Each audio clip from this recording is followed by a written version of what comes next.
Và sau đây chính là một clip đặc biệt về Madagascar, một clip dài gần 3 tiếng đồng hồ. Đây chính là clip tổng hợp hành trình của Khoai ở thủ đô Madagascar, Antananarivo, một thủ đô với nhiều màu sắc và nhiều người dân thân thiện. Thank you. Merci beaucoup. Sao chả bé cha cả. Thank you, sir. Merci. Merci. Merci beaucoup. Thủ đô Antananarivo có độ cao trung bình từ 1.300m tới 1.600m so với mực nước biển, cho nên có cảm giác gần giống như Đà Lạt ở Việt Nam mình. Và từng là thuộc địa của Pháp, nên kiến trúc, văn hóa, ẩm thực nơi đây cũng có một số nét tương đồng với Việt Nam mình. Và chắc chắn trong clip dài gần 3 tiếng này không thể thiếu những bữa đi tham quan và mua sắm ở chợ địa phương. Thiệt sự luôn, Khoai không hiểu sao ở đây người ta bán cua rẻ vậy. Ở đây là con cua này người ta cột bằng cái sợi dây cũng rất là nhỏ nha. Cua biển có 65.000 đồng 1 ký. Cubo. Yeah. Còn bánh Cubo thì giá còn rẻ bất ngờ hơn nữa. Và vô số những cái món ăn đặc sản khác cũng có giá rẻ hú hồn. Cái vỏ lá chuối làm cho Khoai liên tưởng tới bánh tét. Khoai nghĩ chắc là Khoai sẽ mua một cái để mà ăn. Và rất nhiều những trải nghiệm ẩm thực chỉ có ở Madagascar. Và không để mọi người chờ lâu thêm nữa, mời mọi người cùng Khoai mình cùng tham quan thủ đô Antananarivo của Madagascar nha. Salama.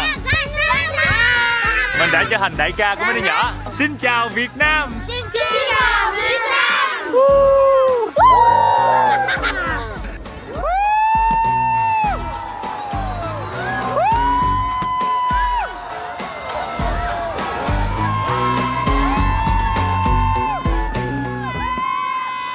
Ngày đầu tiên ở sân bay Tân Sơn Nhất, Việt Nam.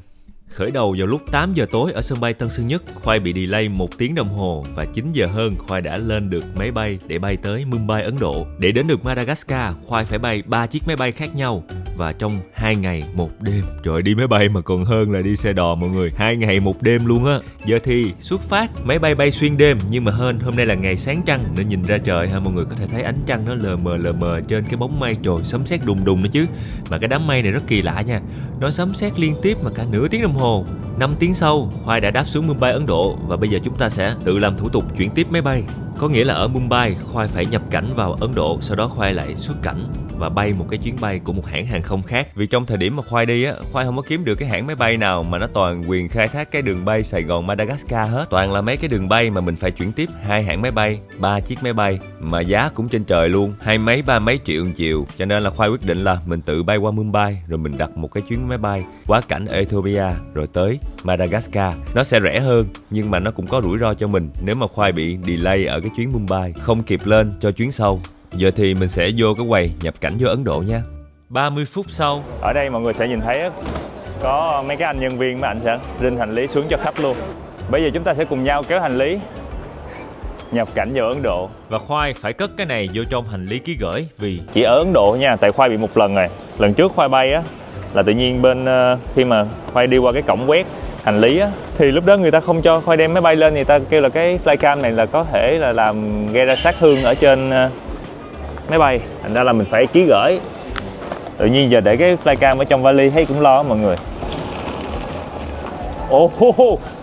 Ngoài trời đang mưa mọi người ơi, mưa là may mắn. từ nhà ga đến quốc tế, Khoai chạy tới nhà ga bay đi ở sân bay Ấn Độ mất khoảng 20 phút nữa. Tính ra là Khoai chỉ còn có 2 tiếng thôi. Nhưng mà 2 tiếng này, trong lúc làm check-in, Khoai đã gặp một sự cố khủng khiếp ở quầy check-in ở sân bay Ấn Độ, mà một cái sự cố mà tới giờ Khoai vẫn chưa lý giải được. Đó chính là bạn nhân viên này, bạn nói với Khoai là Khoai đến Madagascar bằng hãng hàng không nào thì Khoai phải cung cấp vé rời đi bằng chính hãng hàng không đó. Thật ra là Khoai đã có đầy đủ vé máy bay khứ hồi để đến Madagascar và rời đi Madagascar. Nhưng mà cái bạn nhân viên này, bạn không chấp nhận cái vé bay về đó. Khoai cũng có yêu cầu bạn chia sẻ cho Khoai là cái quy định đó chính thức ở đâu hay là bằng văn bản, thì bạn đó quyết định là từ chối. Và sau khi mà về lại Việt Nam để tìm hiểu thì Khoai phát hiện ra là các bạn nhân viên ở sân bay Ấn Độ, Mumbai rất hay làm khó những cái khách hàng mà tự bay quá cảnh ở những cái sân bay ở Ấn Độ. Mọi người chỉ cần lên mạng tìm cái từ khóa là tôi bị từ chối khi quá cảnh ở sân bay Ấn Độ, sẽ ra những cái chia sẻ tâm sự của hàng trăm trường hợp xảy ra trên khắp thế giới, và nhất là từ những cái nước mà Đông Nam Á giống như mình. Có lúc sẽ từ chối mình bay bằng cái lý do là bay đi bay về phải cùng một hãng. Cũng có lúc cái bạn nhân viên ở quầy thủ tục sẽ nói với mình là visa của mình không hợp lệ, Nhưng mà hỏi không hợp lệ vì sao, hoặc là yêu cầu cung cấp một cái văn bản xác nhận không hợp lệ thì mấy bạn lại không đưa. Tất cả đều dừng lại ở sự mập mờ và một cái xác nhận miệng thôi mọi người. Tại vì Khoai bị tới 2 lần rồi nên là Khoai hiểu cảm giác này. Cho nên là bà con cô bác mình ơi, mai mốt mà mình có tự quá cảnh á, thì mình né cái sân bay quá cảnh ở Ấn Độ ra nha. Trừ khi cái quá cảnh đó là do hãng bay người ta quá cảnh thì Khoai nghĩ không sao. 15 phút nữa là tới giờ lên máy bay. Mọi người biết vì sao Khoai trễ không? Tại vì theo luật đó mọi người, là thường mọi người đến một cái quốc gia nào đó thì mọi người phải chứng minh được là mọi người sẽ rời khỏi quốc gia đó. Cho nên là mình phải có vé máy bay bay đến và vé máy bay bay đi. Hoặc là mình có thể chứng minh được là mình sẽ rời đi bằng đường bộ hoặc là đường thủy, bất cứ cái đường nào mà rời khỏi biên giới của quốc gia mà mình sắp tới thì cái hãng hàng không mới cho mình bay tới. Nhưng mà Khoai thấy kỳ cục là tại sao ở đây lại cái bạn nhân viên đó bạn lại nói với Khoai là phải mình đến bằng Ethiopia Airlines thì mình phải rời đi bằng đúng cái hãng Ethiopia Airlines. Bạn không chấp nhận một cái loại vé máy bay của một hãng máy bay khác luôn. Và ngay lúc đó Khoai phải ngồi mua một cái vé Ethiopia Airlines ngay lập tức. Bạn đó nói là do luật ở chỗ đó là vậy, bạn không giải thích gì thêm. Và mình cũng không có nhiều thời gian để mình tranh cãi với bạn đó, nên đó là tức quá. Tìm hiểu khắp nơi với lại đọc bình luận của mọi người thì Khoai nghĩ đây là một cái quy định ngầm không có rõ ràng, có thể là dành cho những hành khách có cái hành trình bay nhạy cảm. Tại vì mình là người Việt Nam mà mình xuất phát từ một cái đất nước khác, không phải ở Việt Nam. Mọi người đi hãng bay khác tới châu Phi có bị vậy không? Hay chỉ mỗi hãng Ethiopian Airlines thôi? Giờ thì mình lại tiếp tục một chuyến bay xuyên đêm nữa. Bình minh rồi, chúng ta ăn thôi. Khoai bay tới 2 chuyến của Ethiopian Airlines mới có thể tới được Madagascar. Và cái chuyến đầu tiên này mấy bạn nhân viên, mấy bạn tiếp viên á, chắc là cuối ngày mấy bạn mệt lắm luôn á. Tại vì mấy bạn không hề nở một nụ cười nào luôn. Bữa ăn ngày hôm nay của mình chỉ đơn giản là trứng chiên cùng với một cái xúc xích và 2 cái bánh nhỏ. Sau 5 tiếng đồng hồ bay thì Khoai đã đáp cánh xuống sân bay của thủ đô Ethiopia. Thời gian quá cảnh ở đây là 1 tiếng rưỡi và Khoai sẽ đợi để mà lên chiếc máy bay thứ 2 đến buồn ngủ hả mọi người, nhỉnh mặt xe ke. Đường đến Madagascar thiệt sự là quá xa. Hèn chi là người Việt Nam mình rất ít khi tới nơi đây. 13-14 tiếng đồng hồ trôi qua rồi mà Khoai chỉ mới đi được 2/3 chặng đường, còn tới 7-8 tiếng phía trước nữa. Giờ thì mình sẽ đi vô trong cái khu vực mà chuyển tiếp. Chỗ này có một cái hơi lo là dù là cùng của hãng Ethiopian nhưng mà cái thời gian quá cảnh người ta chỉ cho có 1 tiếng rưỡi, nên là mình phải tranh thủ. Cái hãng máy bay này mọi người, Khoai thấy mấy bạn tiếp viên kiểu lạnh nhạt không sao. Lúc mà xuống máy bay thì mấy bạn sẽ cảm ơn, nhưng mà chỉ cảm ơn những người đi hạng thương gia thôi, còn những người đi hạng phổ thông thì mấy bạn ngó lơ luôn. Nhà ga quốc tế của thủ đô Ethiopia có rất nhiều khách đang đợi quá cảnh và rất nhiều quầy đồ ăn thức uống. Thường thì đi máy bay á, Khoai sẽ chọn những cái hãng nào mà cho Khoai quá cảnh cỡ 2-3 tiếng là Khoai thích nhất. Tại mình có thời gian mình mua sắm, ăn uống, với lại mình đi vô trong mấy cái phòng chờ. Vô phòng chờ miễn phí và chúng ta sẽ có thể ăn uống những cái món ăn đặc sản của địa phương đó. Thường nếu mọi người xài ngân hàng á, người ta cũng sẽ có những cái ưu đãi phòng chờ. Và phòng chờ ngày hôm nay thì cũng đơn giản thôi, có một cái quầy line đồ ăn nhỏ nhỏ với lại mấy cái ghế ngồi cho khách có thể ngồi lại, hoặc mấy cái sofa cho mình có thể ngả lưng chút. Khoai thì Khoai vô đây được có 45 phút thôi, nên Khoai là cũng tranh thủ kiếm cái gì đó ăn nhanh nhanh. Đồ ăn nhẹ thôi mọi người. Và phía trong đây một cái loại bánh nhìn hay hay ha. Nhìn giống như bánh bò của mình có rễ tre luôn nè. Xúc xích, trứng khuấy, hết rồi mọi người ơi. Với lại bên đây có cái quầy salad, một cái sốt kem nấm, với lại cái bánh này nhìn giống như kiểu bánh bò ở Việt Nam mình lắm. Giống cái bánh bò chảo mà ở Việt Nam mình á, nó có rễ tre và nó cũng mềm mềm, kết cấu giống. Món này á được gọi là injera, một cái món ăn truyền thống của người Ethiopia, và người ta làm từ một loại bột, đó là bột thép. Bột này là nó nhỏ nhuyễn, người ta cài nhuyễn ra xong người ta cho nó lên men và kén mỏng trên cái chảo thì nó sẽ ra được cái món này. Thường người ta sẽ ăn bằng tay.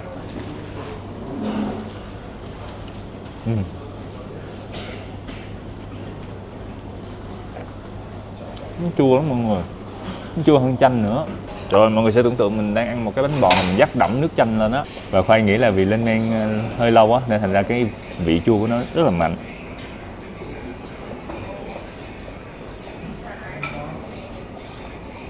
Cái chuyến đi này nó dài quá.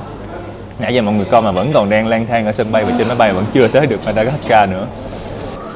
Khoai đang xếp hàng. Ở trên cái vé của Khoai ghi là 8 giờ 5 phút là mình sẽ phải lên máy bay, nhưng bây giờ là cỡ 8 giờ rưỡi rồi mà vẫn còn đang xếp hàng. Rồi, bây giờ lại là cái máy bay có màu xanh lá cây quen thuộc. Mọi người sẽ để ý mấy bạn nhân viên sẽ mặc đồ vest lúc đầu, và lúc sau khi mà phục vụ đồ ăn mấy bạn sẽ thay một cái bộ đồ mới ra. Đây là cái điều đặc biệt ở trên hãng hàng không này. Đợt này thì Khoai chưa có ghé Ethiopia, cho nên là thôi mình ngắm thành phố, thủ đô Ethiopia ở trên cao thôi, rồi mình tạm biệt chuẩn bị đến Antananarivo của Madagascar. 5 tiếng bay nữa thôi. Một thông tin nhỏ là Madagascar là cái hòn đảo bự bự ở phía nam của châu Phi nha. Cũng giống như những lần trước thì trên máy bay nhân viên cũng sẽ cho mình cái tờ giấy để điền những cái thông tin nhập cảnh. Ở đây có một cái bạn người Madagascar luôn, bạn giúp Khoai điền rất là nhiều thông tin. Cái vé mà bạn cầm trên tay á, là vé máy bay của Khoai á, xong rồi bạn nói là để tôi điền giùm cho. Trời ơi, quá dễ thương. 4 tiếng sau máy bay cũng đã đến được hòn đảo Madagascar khổng lồ và cái màu đất đặc trưng của Madagascar. Mùa này ở Madagascar là mùa đông nên là mọi người sẽ nhìn thấy nó ít cái màu xanh của cây cối hơn mọi khi. Nhìn hơi thiếu sức sống một chút, giống như cái mặt Khoai thiếu ngủ mười mấy 20 tiếng đồng hồ trên máy bay. Ở đây mình thấy là Khoai thấy là mấy máy bay nhỏ nhỏ đậu thôi. Cảm giác của Khoai bây giờ chính là quá chừng buồn ngủ sau 20 mấy tiếng không chợp mắt không ngủ được. Giờ thì Khoai sẽ qua bên kia làm thủ tục nhập cảnh. Dù là chưa có lên qua cổng hải quan, nhưng mọi người sẽ nhìn thấy có rất nhiều người cầm những cái bảng tên đứng đón khách.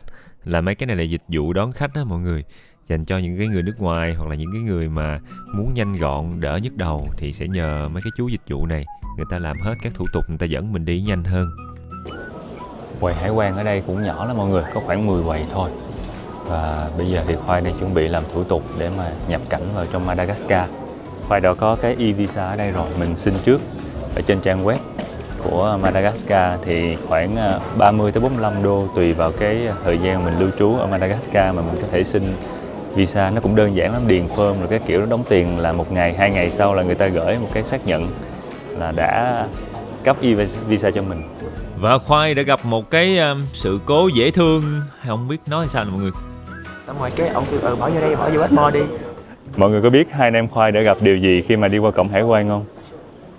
Là ở đây người ta Xin thì cái người ở cổng hải quan người ta nói nhỏ vô tay Khoai là kiểu có thể gửi cho họ một ít tip á mọi người, khoảng 20 đô, xong rồi họ xuống 10 đô, mà tại vì Khoai không có tiền lẻ, Khoai chưa có đổi tiền, Khoai chỉ có tờ 100 đô. Nhưng mà may thay là cái chị đó chị nói là không sao, chị cho qua luôn, không có cần cái quà đó nữa. mà ông nhìn xung quanh xong cái ông kêu em đưa cái tay lại vô cái buồng của ông luôn, hỏi là where's my gift. Ở đâu thì cũng có người này người kia, dù sao thì chị đó đã cho Khoai đi qua mà không có làm khó làm dễ gì hết. Giờ thì chúng ta sẽ cùng nhau đổi tiền ở sân bay. Tỷ giá ở sân bay sẽ thấp hơn một chút khi mà mình đổi ở trung tâm. 100 euro sẽ đổi được khoảng 4.300 Ari. Ở trung tâm thành phố sẽ là 4.500. Một điều bất ngờ nữa ở nơi đây chính là cái chi phí sử dụng mạng 4G của điện thoại rất là cao. Và đây chính là 3 nhà mạng lớn, Telma, Orange và Airtel. Khoai thì Khoai sẽ mua Telma vì nó được coi như là quốc dân ở đây. Đối với mọi người, Khoai mua một cái gói 40GB sử dụng trong một tháng bao nhiêu tiền? 40GB. Can we call? Of course. No call. 40GB là 175.000, cái này tương đương với lại 40 đô. Thì Khoai sẽ mua cái gói này gần 1 triệu đồng để mà được 40GB. Is it include the making SIM fee? No, SIM is 1,000 more. 1,000 for one SIM card. 1,000. Bây giờ thì mình sẽ cùng nhau đi bắt taxi. Sân bay này vào trong trung tâm thành phố cỡ 20 cây số. Wow, thời tiết giống như đang ở trên Đà Lạt á. Giờ chắc là khoảng tầm 10 mấy 20 độ C thôi. Ui, dễ chịu thiệt sự luôn á. 19,000 Ari. Khoai tìm hiểu thì trên các diễn đàn người ta nói những cái giá taxi ở sân bay này đã được cố định nhiều năm nay rồi. Nhưng mà người ta nói là nếu mà mình muốn trả giá thì vẫn trả giá xuống được. Nhưng mà đợt này thì Khoai không có trả giá do thấy giá đã được niêm yết rõ ràng nên là mình cũng không có hỏi gì thêm. Rồi bây giờ chúng ta sẽ cùng nhau lên taxi và thẳng tiến vào trong trung tâm của thủ đô Antananarivo nha. Và lại có thêm một tình huống bất ngờ khác nữa. Xe taxi của Khoai ngay trước mặt luôn, cách Khoai chắc cỡ 5 mét. Tự nhiên có anh áo đỏ, anh Lợi, anh cầm vô hành lý của Khoai. Anh rất kiên quyết cầm nha, và anh nói là để anh kéo giùm cho. Yeah, thank you so much. Ôi, tự nhiên có anh này anh phụ trên hành lý luôn mọi người. Mình phụ anh tay mới được. Mọi người đoán thử coi vì sao ảnh lại nhiệt tình và hỗ trợ hành lý Khoai như vậy. dù cho xe khoai cách có 5-6 mét. Rồi, lên xe, đi nhận phòng. If it's a small money, it's for like that. Small money. Su có không? Polaris. Is it okay? Thank you so much. Trời ơi, cái anh đó ảnh rinh hành lý, hèn chi ảnh nhiệt tình như vậy mọi người. Khoai đi vào lúc tháng 6 cho nên ở Madagascar là mùa đông, nó nằm ở phía nam bán cầu.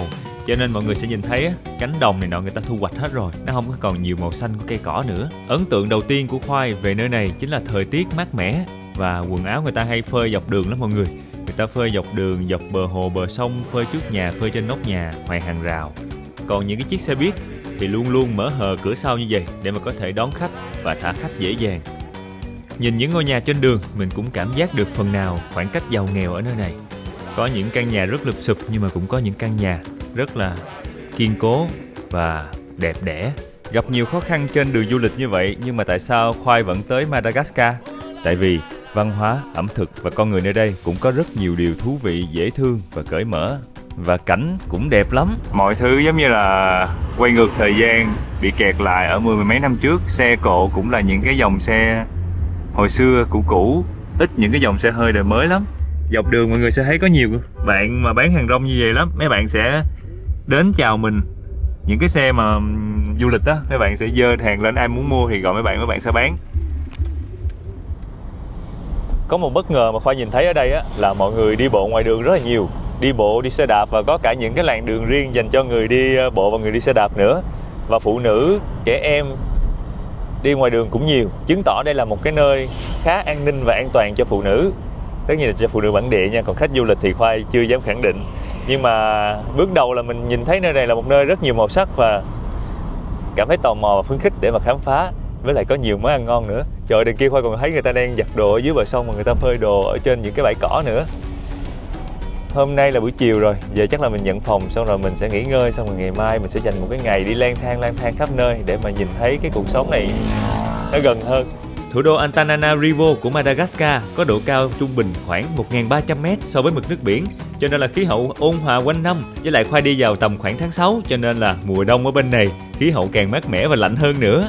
Thủ đô này cũng nổi tiếng với vấn nạn kẹt xe lắm nha. Nhưng mà ngày hôm nay thì Khoai không có kẹt lắm, nên là cũng coi như là may mắn khởi đầu ở Madagascar. Wow, cái đường nhỏ quá.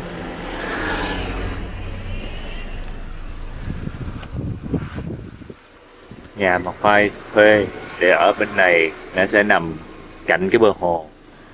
Chị chủ nhà đã đón luôn mọi người. Ok. 100. Okay, the gift for you. Okay. Thank you. Thank you. Very much. Thank you so much. Okay. See you next time. Yeah, thank you so Bye. much. See you. Okay, madam.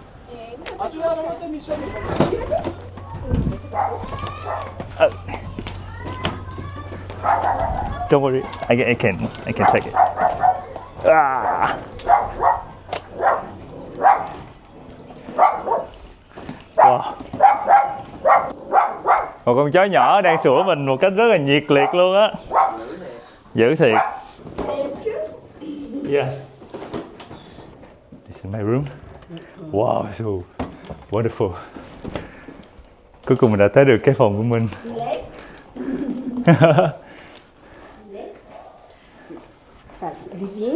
Yeah. Đầy đủ bếp, lò vi sóng, lò nướng, bếp ga.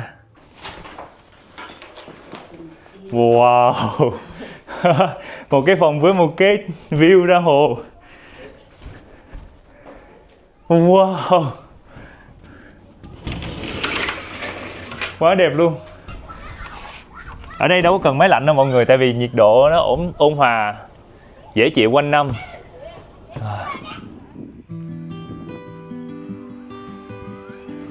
Trời, hoàng hôn bên kia đúng đẹp luôn. Nắng nó chiếu xiên xiên vô mấy cái nhà ở trên đồi mà cây xanh xanh chen lẫn nữa. Xong có khói trắng trắng bay ra. Mà mấy cái nhà nó màu cam cam nâu nâu. Wow. Không khí thì có mười mấy độ, dễ chịu thiệt sự luôn á.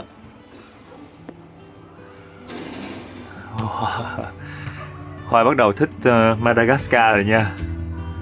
Phía bên kia cũng vậy, nắng chiếu vàng nguyên cái ngọn đồi luôn, mọi người có thể nhìn thấy nè.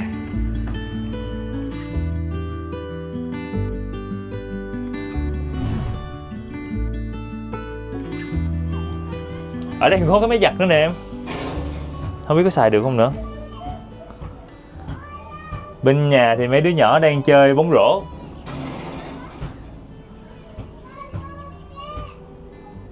Mà gió hiu hiu thịt đã thiệt ha. Phía bên đây của chúng ta, mặt trời đang bắt đầu lặn. Wi-Fi password. Yes. Đủ quần áo đầy đủ. Ok. If you have Yes. Smart TV. smart. Yes.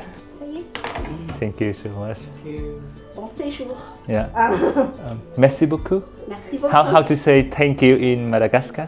Misaucha. Misaucha. Misaucha. Huh? Misaucha. You can, if you need me, Yeah. you talk juste à côté.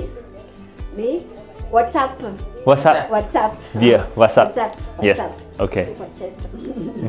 Merci beaucoup. À Merci vous. beaucoup. Bon séjour alors. Hein? Yeah. Thank you so much. Madagascar từng là thuộc địa của Pháp, cho nên mọi người sẽ nhìn thấy kiến trúc nội thất cũng bị ảnh hưởng ít nhiều từ kiến trúc nội thất của Pháp. Đó là lý do mà Khoai chọn ở căn hộ này.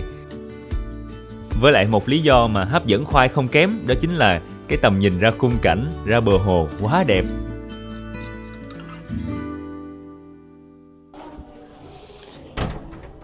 Rồi, hôm nay mình gặp được một cô chủ nhà rất dễ thương. Giới thiệu lại với mọi người cái căn hộ này. Ở đây có một cái nhà vệ sinh. Mọi người sẽ nhìn thấy có một cái nhà vệ sinh bồn rửa mặt ở đây. Và đi vô trong này, chúng ta cũng sẽ có một cái nhà vệ sinh trong này nữa. Cũng bồn tắm đứng, bồn rửa mặt. Căn phòng chính của chúng ta có một cái phòng, đây là phòng bếp lớn. Bếp bên đây, bàn ăn dành cho 1, 2, 4, 5, 6 người. Rồi phía dưới này là một cái phòng khách. Phòng khách view đẹp nha, có cái bể cá dễ thương. Quá chừng mê cái view luôn mọi người ơi. Tầm nhìn ra khung cảnh. Thời tiết thì mát như Đà Lạt vậy đó. Bây giờ chắc là khoảng 18, 19 độ gì đó. Mà cái hồ nước trong xanh, rồi xa xa đồi núi chập trùng, rồi mấy cái nhà ở xa xa cây cối xanh tươi mát nữa. Trời ơi, quá đã. Nhưng không, phòng ngủ chúng ta cũng còn xịn hơn nữa. Mọi người đoán thử coi là cái căn hộ này Khoai thuê bao nhiêu tiền một ngày. Cái căn phòng ngủ có view thiệt đẹp này, có một cái ghế bành. Chiều chiều mình có thể ngồi đây và ngắm cảnh. Nhưng mà mọi người đoán được là căn phòng này bao nhiêu tiền một đêm chưa? Khoai đặt là chỉ có 900.000 một đêm thôi, 900.000 tới 1 triệu một đêm thôi. Và Khoai cũng bất ngờ luôn á, chỗ này cách trung tâm thành phố khoảng tầm 4 cây số. Mình đi xe taxi cỡ 10-15 phút là vô tới trung tâm rồi. Và vì sau một cái chuyến bay quá dài, 3 cái chuyến bay liên tiếp nhau thiếu ngủ, nên là Khoai quyết định là tối đó mình ngủ thiệt nhiều bù cho mấy ngày trước. Đến tới sáng hôm sau, trưa Khoai mới thức dậy. Hôm nay là ngày thứ 2 Khoai ở Antananarivo, thủ đô của Madagascar. Và vì ngày hôm qua sau một chuyến bay dài rất là đuối nên là hôm nay dậy trễ, giờ này mới tranh thủ đi ra đường. Nên là Khoai quyết định là mình sẽ đi vòng vòng cái khu mà mình đang ở, coi có nhiều điều thú vị hay không.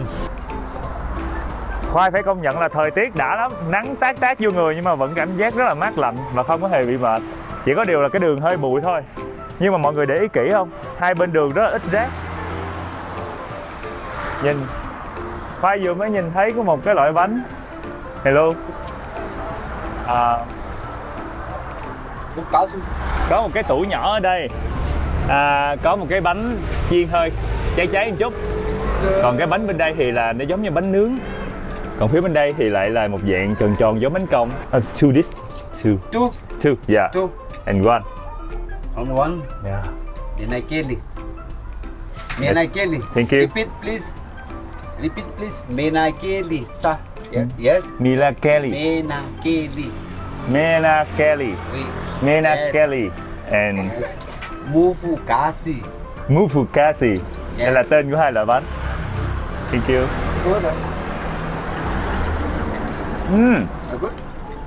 Good.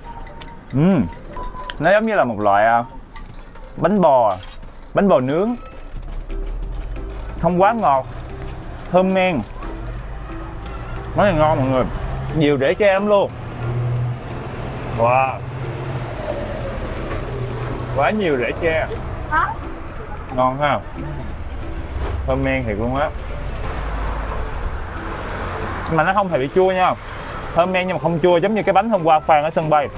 Còn cái này giống cái bánh còng của Việt Nam mình.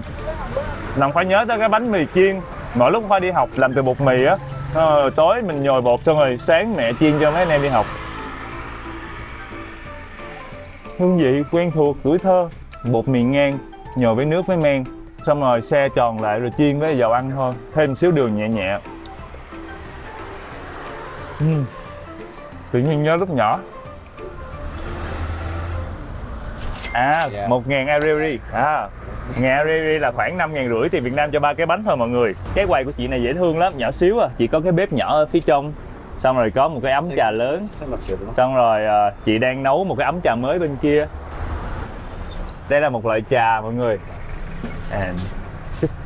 Xíu thôi. Dạ, okay.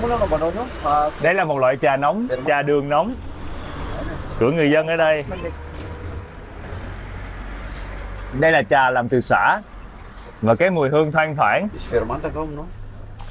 Ăn một miếng bánh, uống một miếng trà. Cái sả mọi người. Wow. Yeah.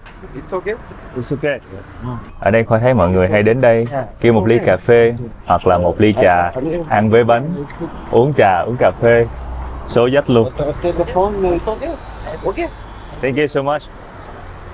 Bye bye. Thank you. Dễ thương quá. Ở đây Khoa thấy người ta đang bán một cái món rất quen thuộc, đó chính là đậu phộng rang. Wow. Đậu phộng nó có vỏ màu tím, người ta đã rang sẵn rồi. Malgache, foanju. Foanju. Foanju. Foanju. 2.000. 2.000 Ariary là khoảng tầm 12.000 tiền Việt Nam mình cho một lon đậu này, 11.000 tiền Việt Nam thôi. Merci. Merci. Oh. Merci beaucoup. Ok. Thank you so much. No. Tự nhiên gặp được chú này, chú dễ thương đó mọi người. Bye bye. Đậu phộng ở đây mọi người sẽ nhìn thấy nó có màu tím. Ở Việt Nam mình cũng có những cái giống đậu phộng mà nó tím như vậy. Người ta đã rang rồi, giờ mình sẽ lột vỏ ra ăn thử. Ngọt, béo béo mà nó có cái hậu vị ngọt, chứng tỏ là đậu phộng này là đậu phộng mới. Khoa sẽ bóp cho cái vỏ nó ra bớt. Cũng không khác gì đậu phộng Việt Nam mình đâu, nhưng mà vì đậu này còn mới á, nên người ta rang lên nên mình ăn mình thấy nó ngọt. Giờ thì Khoa sẽ đi vòng vòng tiếp. Ở đây có mấy anh hình như là bán thuốc lá mọi người. Rồi ảnh gõ vô như vậy, giống như hủ tiếu gõ bên mình ha. Gõ như vậy là một cái dấu hiệu cho người ta biết là một cái chú bán thuốc lá đang đến. You want? Hey. You keep it. Merci, thank you. Merci beaucoup. Bye bye. Nãy chú kia xin cái đậu nên thôi Phai gửi chú luôn. Tại vì mình sẽ chừa bụng để ăn những món khác nữa nên là tặng chú luôn.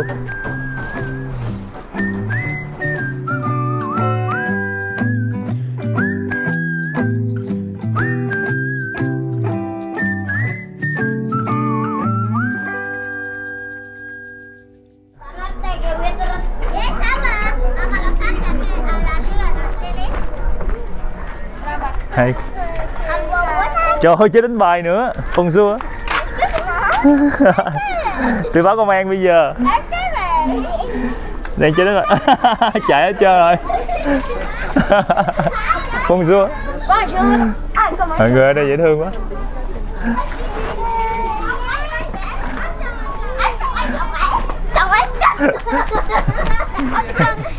Hello, bonjour, bonjour. Ủa?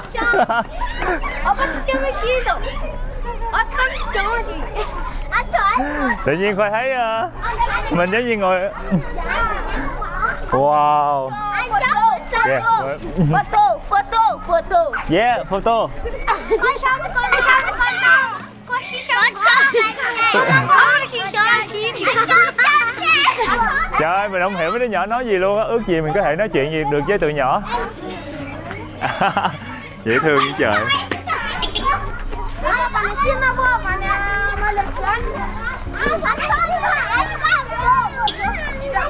Ồ. Go, go again. Photo. Yes, photo. Photo. Này. Go.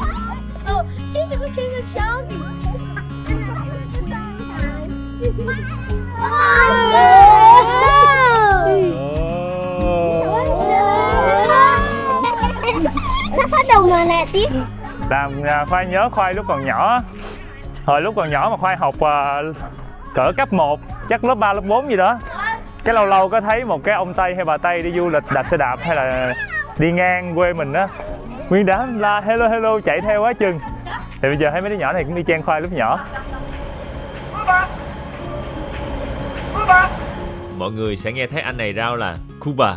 Đây là một món ăn rất phổ biến ở Madagascar. Và Cuba của anh này bán chính là một cái loại mini size nhỏ thôi.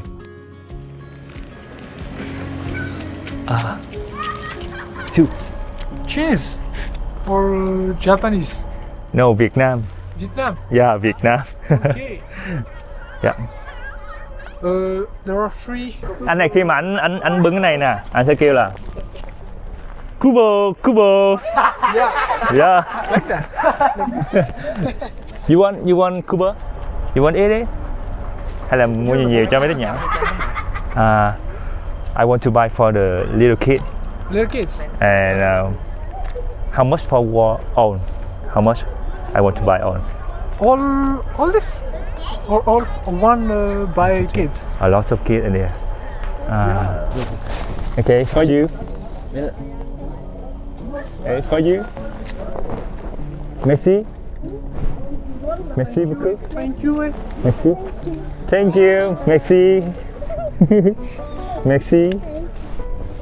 Merci. Merci beaucoup. Oh, 2 cái lận. Merci. Bye bye. Take a here, say. One. Okay. I say one. Nhớ là cái uống sạch ra không còn uống đi. Khoai chưa ăn thử nữa, chắc là phải ăn thử một cái. Thank you. Merci, merci. Oh. Merci. Merci. Một cái loại bánh làm từ lá. Và ở phía trong là chuối, đậu.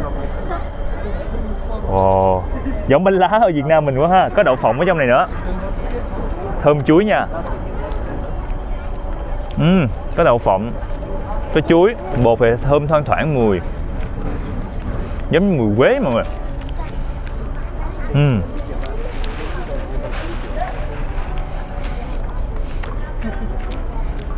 Cái đậu phộng mà có thêm xíu đường làm Khoai nhớ mấy món xôi mà rắc muối mè đậu phộng lên ghê. Thơm cái lá này lắm, cái lá này giống lá dong Việt Nam mình. How is it? It's good. Good. Sweet. Sweet. Yeah. Yeah, sweet. Banana. Banana. Yeah. Banana. Peanut. Peanut. Rice flour. Rice flour. Yeah. Banana. Banana. Peanut. And little sugar. Little bit sugar. Yeah. Yeah. Yeah. It's for you. Merci. Thank you. Thank you. How to say thank you in Madagascar? Soda. Misoda. Miss Chota. Misoda. Miss Chota. Miss Chota. Miss Chota. Miss Chota. Yeah. Miss Chota. Miss Chota. Yeah, it's gì mà. Miss Chota. Miss Chota. Bye bye. Bonjour. Miss Chota. Okay, bye bye. And how much for all this? 6,600. 6,600. Ok, 6,600. Có 6.600 cho một rất là nhiều bánh nãy giờ luôn. Yeah. 6.600 đồng cho rất nhiều bánh cho mấy đứa nhỏ nãy giờ. Thank you Numena. Merci beaucoup. Thank you so much. Bye bye. Bye bye. Have a great afternoon. Yeah. Bye bye. Dễ thương quá. Trời ơi, mọi người biết hồi nãy Khoai mua bánh nó có 200 đồng, 300 đồng Ari một cái, là có 1.000 đồng tiền Việt Nam tới 1.500 tiền Việt Nam một cái thôi. Rẻ xỉu luôn. Xong rồi tặng mỗi đứa nhỏ một cái mà mua quá trời mua, mà tính ra có mấy chục ngàn tiền Việt Nam nãy giờ.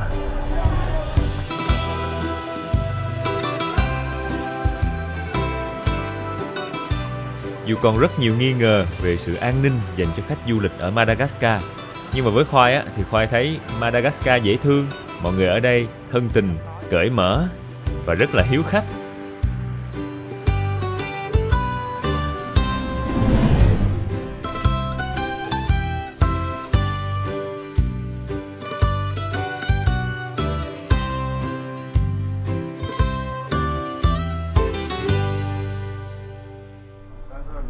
Có một cái điều mà Khoai đi một vòng khu này Khoai thấy á, mọi người sống tính cộng đồng cao lắm. Kiểu mấy cô, mấy dì, mấy anh, mấy chú hay ngồi lại để mà nói chuyện hoặc là chơi cái gì đấy với nhau. Giống như mình hồi xưa. Bây giờ thì người trẻ thì hay đi lên thành phố lớn để làm việc hết rồi, nên là không có còn ở dưới quê nhiều.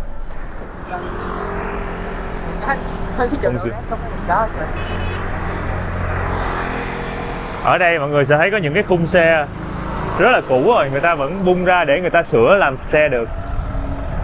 Wow, cái tiệm sửa xe, một cái gara sửa xe. Mọi người nhìn cái khung xe này có thể đoán được đây là khung xe của dòng xe gì không? Khoai bó tay rồi. Đây cũng vậy, ở đây cũng có một chiếc xe cũng Nissan cũ lắm rồi mọi người. Phía bên đây cũng vậy, toàn là những cái dòng xe mà từ những cái thế kỷ trước luôn, chứ không phải là thập niên trước nữa. Kia cũng vậy. Trời, có một cái chiếc giống như trong những cái phim mà thời năm 40, 50, 60, mấy cái phim hồi xưa á. Phía bên đây là một cái chiếc xe người ta đang cố gắng đậu xe vô. Không có ca... Ui, có chừng đụng cái cột. Ui, sao đậu sát vậy? Ui, nó đụng vô luôn rồi. Không có camera 360 gì đâu nha. Ủa? Nhưng mà không sao mọi người. Chắc là chiếc xe này nó đã không còn mới nữa, nên là chủ nhân cũng sẽ không có phải sợ nó bị đụng hay là bị trầy gì hết. Nên người ta cứ chạy lui xe bình thường thôi. Những cái ngôi nhà ở đây nè, mọi người có thể nhìn thấy màu sắc đẹp lắm. Người ta kết hợp màu vàng, màu xanh nước biển, màu xanh lá cây, màu đỏ, màu cam với nhau á. Nó nhiều màu sắc nhưng mà nhìn tổng thể nó vẫn hài hòa mới ghê. Wow, có súng. Làm em run quá mấy anh.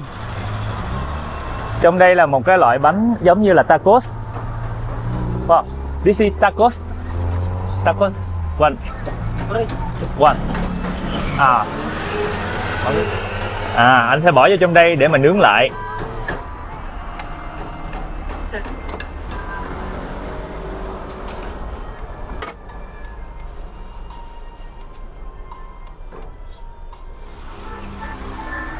Hai anh chị đang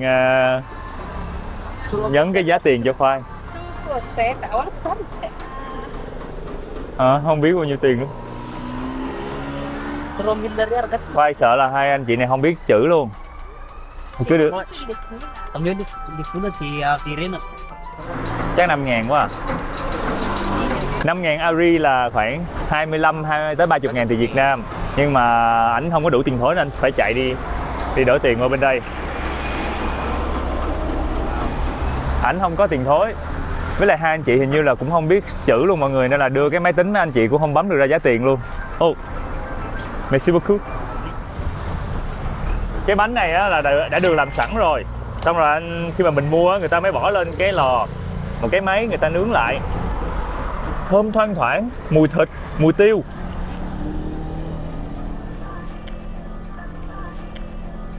Thịt gà trong này nó béo béo, cái vị giống như là cái sốt kem mà trong cái nấm của người Pháp hay ăn á, có thơm mùi tiêu. Có khoai tây nữa. 15.000 một cái này rẻ mọi người. Được nướng nóng lại rồi. Nguyên cục thịt gà bự luôn. Nó hòa quyện với là cái lớp vỏ bánh taco. Có xíu khoai tây trong này nữa. Bạn nghĩ cái này á, bữa sáng mình ăn cái này hơi đủ no, đủ năng lượng để làm việc luôn. Hương vị thì rất giống với là người Việt Nam mình hay ăn. Nó nổi bật bởi mùi tiêu, dễ ăn. Merci beaucoup. Giờ thì chúng ta lại thẳng tiến một con đường nhỏ thôi mà nhiều món ăn lạ quá. Ở bên đây người ta đang bán một món ăn. Wow, nhìn giống như là chè khoai mì mọi người. Chè. Hay. Wow, Khoai đang thấy ở đây là một cái nồi chè khoai mì bốc sôi, bốc khói. À, khoai môn. Wow, khoai môn hấp.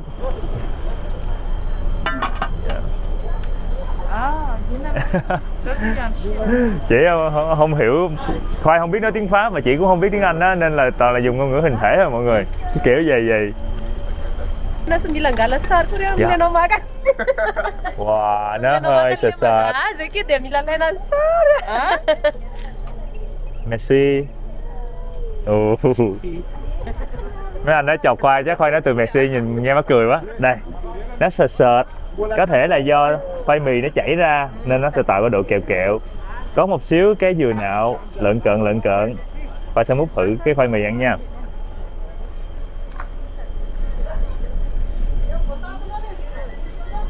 Ngon quá.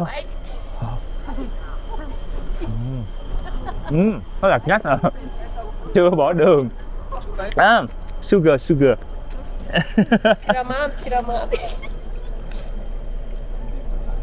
Just a little bit. Hèn chi ăn nó lạc. Giờ mình sẽ trộn đường lên.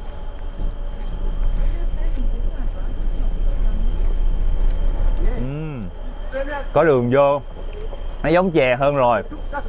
Khoai nghĩ là do người ta có thể coi cái này giống như một loại cháo á, có thể bỏ đường vô ăn, hoặc là có thể ăn chung với lại những cái món khác, nên là chị này bán á, là một cái khoai mì nấu lên thôi chứ chưa có bỏ đường, chưa có gia vị gì hết. Dù ai mà thích ăn ngọt thì chị sẽ thêm đường vô, hoặc ai thích ăn mặn thì có thể thêm muối, hoặc là tự về nhà ăn chung với là thịt cá hay là những cái món kho gì đó. Khoai mì rất là dẻo. Bị sặc cái dừa. Mấy món ăn này giờ Khoai ăn á, hầu hết là những cái món đơn giản, nhưng mà người ta bán dọc đường phố vậy nè.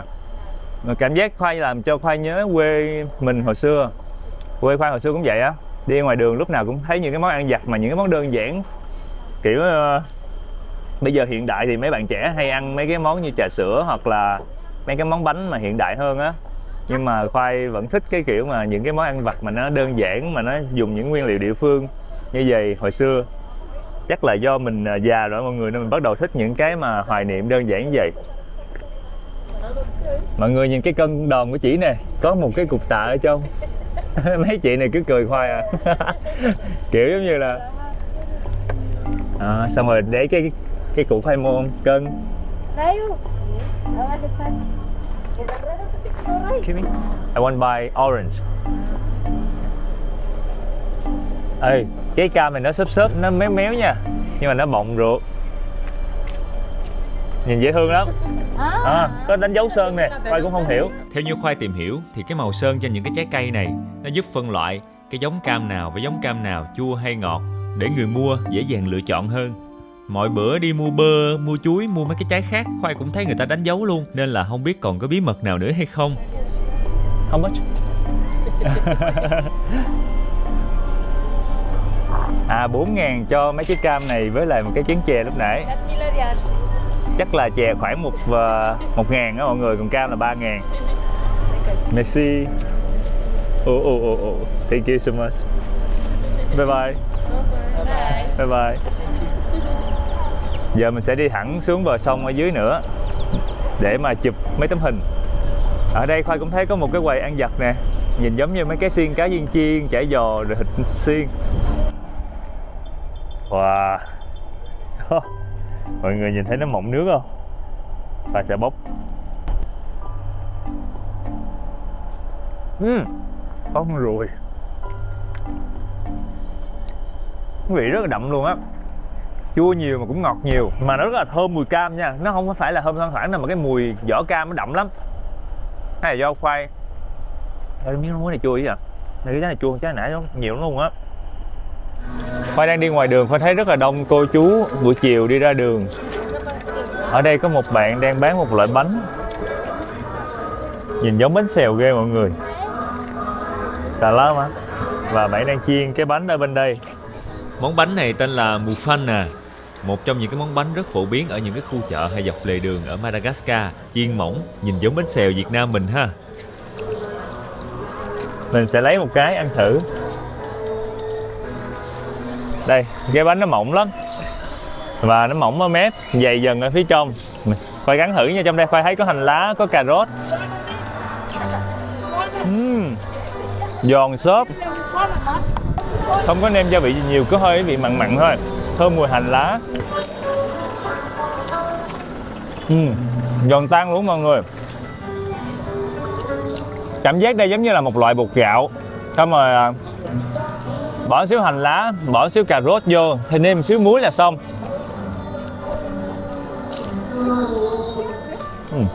Đơn giản mọi người. Để Khoai hỏi coi giá bánh này nhiêu tiền nha. Vô lát. How much? 300 Ari là cỡ 1.300 đồng, 1.400 đồng tiền Việt Nam một cái bánh này. Ở đây ở đây có những cái loại sốt để ăn chung. Sốt. Chắc thấy nó chua chua phải không ta? Để em thử nha.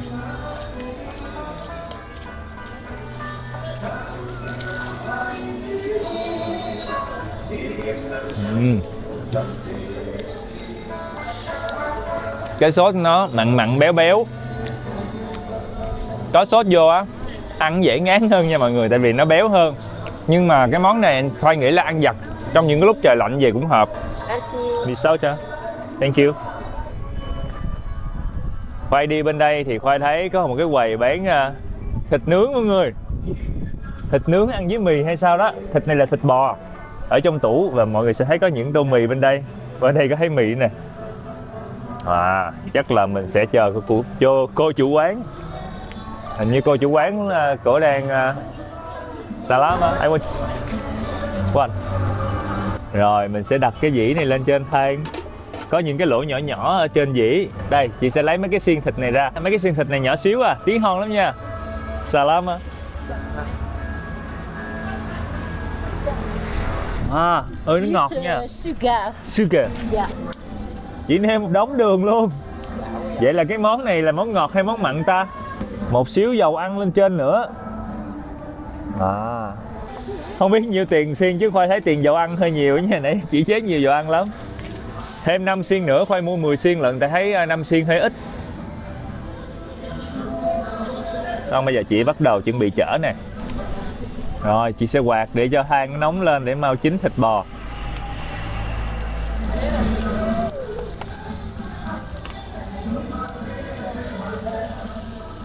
Wow, nhìn món này giống mấy món ở bên Trung Quốc quá ha. Mấy cái xiên nhỏ nhỏ xong rồi áp chảo á. Khoai đang nghe thấy mùi cháy của caramel, của đường bốc lên. Và có thể cái đường đó chính là một thành phần quan trọng để tạo nên mùi hương đặc biệt của món ăn này. Nó sẽ cháy ra kết hợp với dầu ăn á, và nó sẽ tạo màu cho cái xiên thịt cũng như là bốc ra cái mùi caramel tự nhiên. Chị đang ép chặt cái thịt xuống dưới cái vỉ. Wow, lửa nhiều quá chị ơi. Cái này giống như là mình đang nướng ở dưới lửa luôn vậy đó. Từng cái lỗ trên cái dĩ là từng ngọn lửa bốc lên. Cái này giống như là chúng ta đang nướng lửa luôn rồi mọi người. Và cái nhiệt độ từ lửa nè, nhiệt độ nóng từ cái miếng thiết, nó sẽ làm cho cái thịt của chúng ta được cháy xém. Rồi bây giờ tắt lửa rồi. Và chúng ta sẽ nghe được mùi khét của đường nó tiếp xúc với than bốc lên. Cái khói trắng này rất là nhiều nha. Khói trắng này là dầu ăn mà chảy xuống than đó, nó sẽ bốc lên cái khói trắng này. Chắc là sắp chín rồi mọi người. Phải thấy thịt nó chuyển màu nhiều rồi. Rồi làm xong là chị cất cái dĩ vào bên luôn. Merci. Wow, thơm xỉu luôn nha. Một xiên về tí tẹo tốn công xiên lắm luôn á. Thịt bò mềm, thơm. Khoai nghĩ là không có ướp gì nhiều đâu. Chủ yếu là cái vị mặn của muối và cái vị đường chị bỏ cho lúc sau. Thơm ở đây là thơm vì cái thịt được cháy xém nè, cộng với lại cái mùi caramel của đường cháy. Khoai công nhận nha, cái này là phải ăn lần 20-30 xiên, chứ là 10 xiên nhìn có nhúm thịt là cắn cái hết à.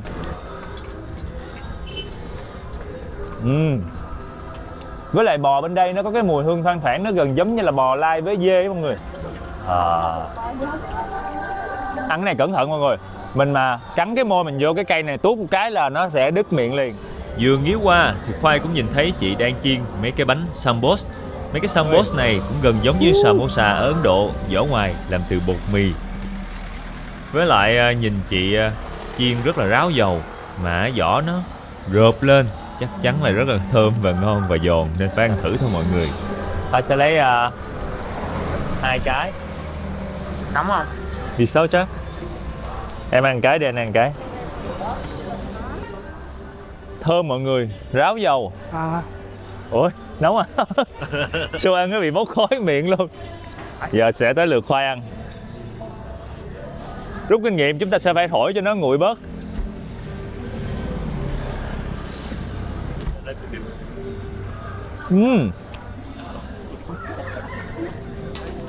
Ở trong là nhân thịt bằm, nhiều hành tím, ngon, thơm nha mọi người.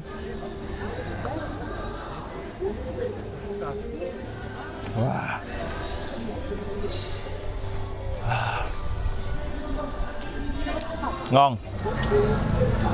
Vậy là thịt của chúng ta là cỡ 300 ariary một xiên, là 3 x 5 có 1.500 đồng, 1.800 đồng tiền Việt Nam một xiên thịt thôi.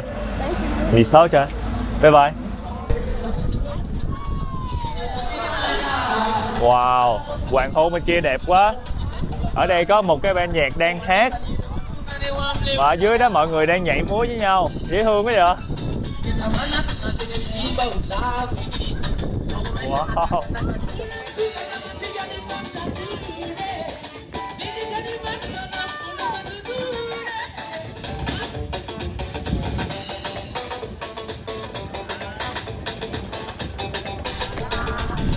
Wow, cảm giác mọi người ở đây á, cuộc sống rất là cộng đồng luôn á. Bên đây có một sân bóng rổ của mấy đứa nhỏ, rồi mấy cô, người lớn, mấy em nhỏ ra đây cùng nghe nhạc rồi cùng nhảy theo anh nghệ sĩ ở trên sân khấu kia.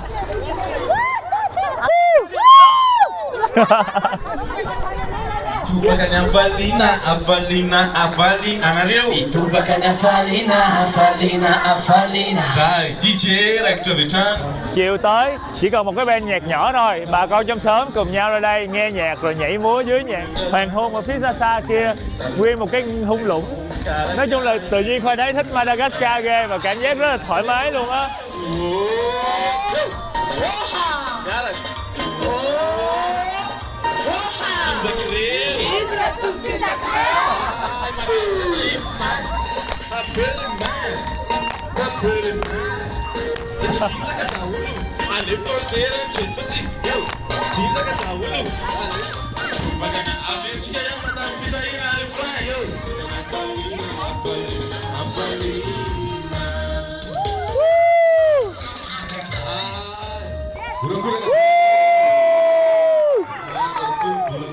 Buổi chiều sôi động hẳn luôn mọi người. Thường mình cứ nghĩ là hoàng hôn sẽ buồn lắm, nhưng không, ở nơi đây hoàng hôn mọi người chơi rất là vui nha. Rồi. Ôi, mấy đứa nhỏ konnichiwa. Xin chào. Salama. Ở đây Khoai không biết sao là người ta nhìn Khoai người ta cứ tưởng người Nhật và người Trung Quốc, nên mình phải ngồi giải thích mình là người Việt Nam. Cái phòng này Khoai thích nhất luôn luôn là cái view này. Buổi sáng cũng đẹp, buổi chiều cũng đẹp, nhưng mà buổi tối thì hơi lạnh nha. Wow, nhìn dễ chịu quá. Nhưng mà tối hôm đó, mọi người ơi, Khoai vừa mới thay xong bộ đồ chuẩn bị đi ra đường ăn cơm. Bây giờ là 6 giờ mà trời cúp điện luôn. Cúp điện. Nhà thờ bên đây người ta đổ chuông, mà sao tự nhiên cúp điện tối thui nguyên sớm rồi. Nguyên sớm bên đây là cũng không thấy đèn luôn. Phía bên kia thì vẫn còn sáng sơ sơ. Trời ơi, tự nhiên cúp điện xong cái thấy cái phòng nó Nhưng mà nãy cúp thấy ghê quá. chờ mấy em cá chịu khó một xíu nha, lát có điện.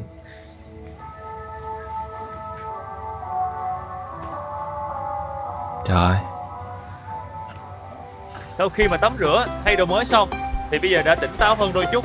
Xe kẹt nguyên một cái đường dài luôn.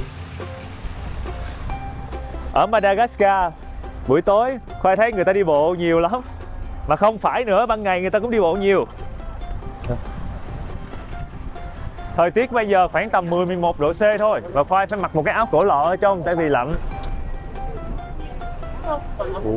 Mọi người có thể nhìn thấy phía bên trong nhà hàng này không còn một cái bàn trống nào luôn. Và chắc có lẽ đây là lựa chọn đúng đắn của chúng ta vào tối nay. Gà rán, bánh mì bên kia, salad, rất là nhiều món bên này. Có 3 loại nước uống ở trên này nữa. Khoai hay gọi vui mấy cái quán ăn kiểu này chính là quán ăn kiểu mẫu ở Madagascar. Mọi người có thể tìm thấy những cái quán ăn mà bán steak, gà rán, gà chiên, xong rồi mấy cái loại salad trộn với lại cái sốt kem béo khắp nơi trên đất nước này. Và người dân ở Madagascar coi mấy món pasta, mì Ý hay khoai tây chiên là một cái món ăn hàng ngày và quen thuộc với họ. Và tất nhiên cũng đừng quên kêu mấy cái chai nước ép khi mà vô mấy quán vậy nha. Chinese or you speak English? Speak English. Alright. Then you have to wait that side then. Yeah, waiting for table. Yeah. Mình sẽ phải đứng ngoài này để mà chờ bàn. Quá chừng đông. Và mọi người thấy ở ngoài đường cũng đông xỉu luôn, kẹt xe. Tự nhiên thấy hỗn loạn và đông đúc quá chừng mọi người. Tiếng em bé khóc nữa. Qua thấy hai người để ngồi vậy, mình phải vô xin bàn. Vì sao chứ? Ở đây là mình phải canh chừng khách vừa ra là mình phải vô, chứ không là người ta giành bàn của mình mất. Mặc dù là mình tới sớm nhưng mà hồi nãy cái bàn kia đã bị chị kia giành mất. Bạn đang dọn dẹp. Mọi người sẽ nhìn thấy menu hoàn toàn là tiếng Pháp. Đây, rất là nhiều món ăn ở đây, giá từ 6.000, 4.000, 3.000, 3.000, 300 đồng, 7.000, 4.000. Không rõ mọi người ơi, Khoai nghĩ là Khoai phải dùng Google Dịch để mà dịch lại toàn bộ những cái này rồi Khoai sẽ, người ta có cho mình một cái viết và một tờ giấy. Chúng ta có salad cá mòi, mì ống cá mòi, rau sống hoàn chỉnh. Ở đây nó dịch ra hợp chất đơn giản, hợp chất mỡ mặt của cải đường. Ôi là trời. Cái này á có nghĩa là khoai tây chiên á mọi người, fry nè, steak nè. Hồi nãy Khoai thấy có chả giò, Khoai nghĩ chả giò ở đây người ta gọi là nem á, nên Khoai sẽ kêu một cái nem. Khoai đã ghi xong các món của mình ở đây.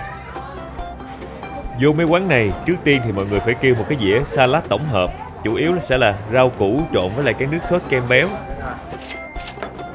Đố mọi người cái nước màu đen là gì? Thank you. Đây Khoai có kêu một cái chai này là Khoai sẽ uống thử. Người ta đông đá vậy rồi, còn có cả đá trong này nữa. Một cái chai nước mà bỏ vô tủ lạnh xong rồi đem ra lắc mà nó có nước đá nhuyễn lộn xộn ở trong vậy đó. Rồi Khoai kêu thêm một cái ly màu đen nhỏ nhỏ.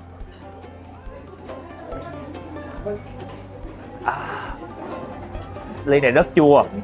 Một cái loại trái trên cây tên bắt đầu bằng chữ M. Đó là nước me mọi người, chua lè chua lét luôn, người ta uống rất là đậm đặc, vừa ngọt mà vừa chua xuất sắc. Còn cái ly này mình sẽ đổ ra. Ủa, đá nó bị kẹt lại. Mùi chanh muối thơm vô cùng luôn. Bởi Khoai cảm thấy đó, đi Madagascar Khoai thấy rất là quen thuộc vì rất nhiều món ăn tương tự như ở Việt Nam mình, điển hình là cái thức uống đến từ chanh muối nè. It's one, right? Yes, we have. Sorry. Chỉ định mang ra thêm cái dĩa salad nữa mà Khoai có rồi. Cái chanh muối này y chang Việt Nam mình luôn. Khoai sang thử miếng da bò nha. Trời ơi, nhìn hấp dẫn hết, người ta cắt vuông vuông sẵn rồi. Dẻo. Cái sốt kem béo không nghĩ luôn á, kết hợp với da bò dẻo dẻo, hơi thơm thơm nhẹ mùi tiêu. Khoai sẽ lấy miếng củ dền với lại cà rốt. mấy cái loại rau củ á, nó có cái vị ngọt tự nhiên. Xong rồi thời tiết lạnh lạnh này ăn vô mình cảm thấy nó mát mát nữa. Rồi cái đậu que ở bên này á, nó giòn rụm luôn. Hay là mình ăn ngay trúng cái đậu non, ta ăn thử một cọng đậu khác. Thank you so much. Salad cá bị sao trà. Salad cá hộp của mình đã được đem ra luôn. Cá này giống như là cá mòi. Dầu giấm chua chua. Cá mòi thì béo thơm. Cái món này y chang món salad cá ngừ mà mình hay ăn á. Thay vì là cá ngừ đóng hộp thì người ta dùng cá mòi hộp. Quan trọng là rau tươi. Đây là một cái món canh. Mọi người nhìn thấy nó có màu vàng vàng không? Nhìn thì giống như là bí hoặc là cà rốt vậy đó. Cái màu vàng này nó giống như đến từ bí hoặc cà rốt. Có một chút xíu mì nè. Một cái gân bò, mọi người sẽ nhìn thấy cái cọng gân bò nè. Chày cui à, mà nó bự lắm. Khoai sẽ húp thử nha. Cà rốt, khoai tây. Và nó thơm thoang thoảng hành lá. Với lại người ta nêm lạc lắm, không có bị quá mặn. Wow, đông khách vô ăn quá mọi người.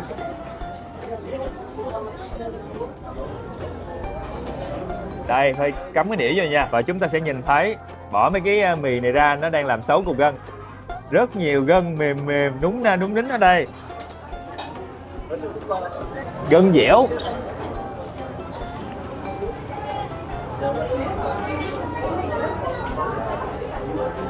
Gân nó xen lẫn từng thớ gân. Mình có thể bỏ một xíu cái ớt ngâm chua ở đây. Đây là loại ớt ngâm chua truyền thống của người Madagascar.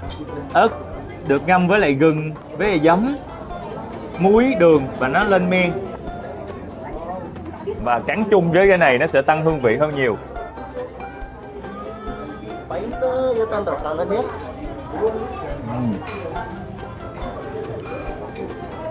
Cái ớt nó cay, nó chua chua mặn mặn.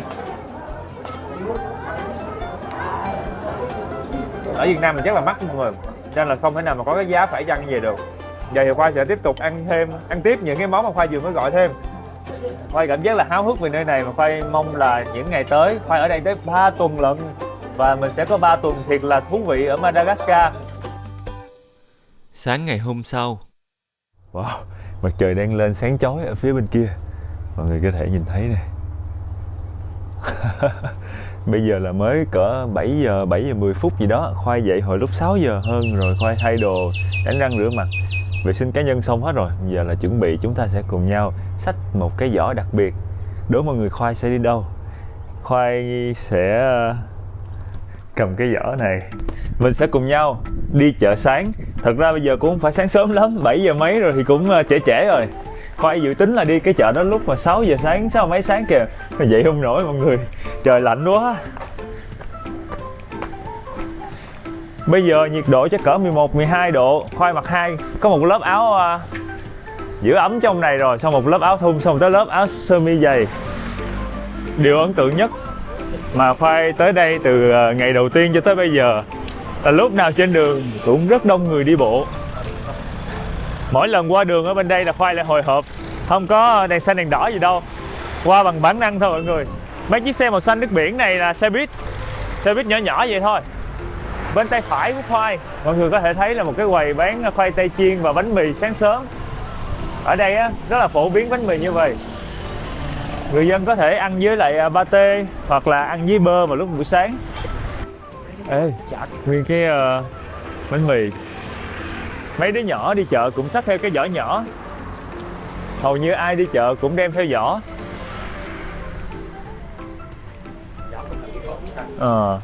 Cô này cũng đang bắt đầu dọn hàng ra. Hàng người ta để trong những cái bao này rồi chất ở trên kệ. Salam á. Cô này đang đây, mọi người nhìn kỹ mấy cái quần áo ở đây. Salam á. Salut. Bye bye. Bye bye. Bye bye. Quần áo ở đây đa phần là nó sẽ hơi nhăn một chút mọi người. Tại vì nó là đồ cũ, đồ sida. Kể cả những đôi giày người ta bán ở đây nó cũng đã bị dơ đế rồi. Thì những đôi giày này cũng là những đôi giày cũ luôn. Giày cũ. Ở đây có 5.000 Ari một đôi giày thôi, là có 30.000 từ Việt Nam một đôi giày thôi. Kể cả chăn mền, quần jean, đồ lót người ta cũng là đồ cũ. Salam á.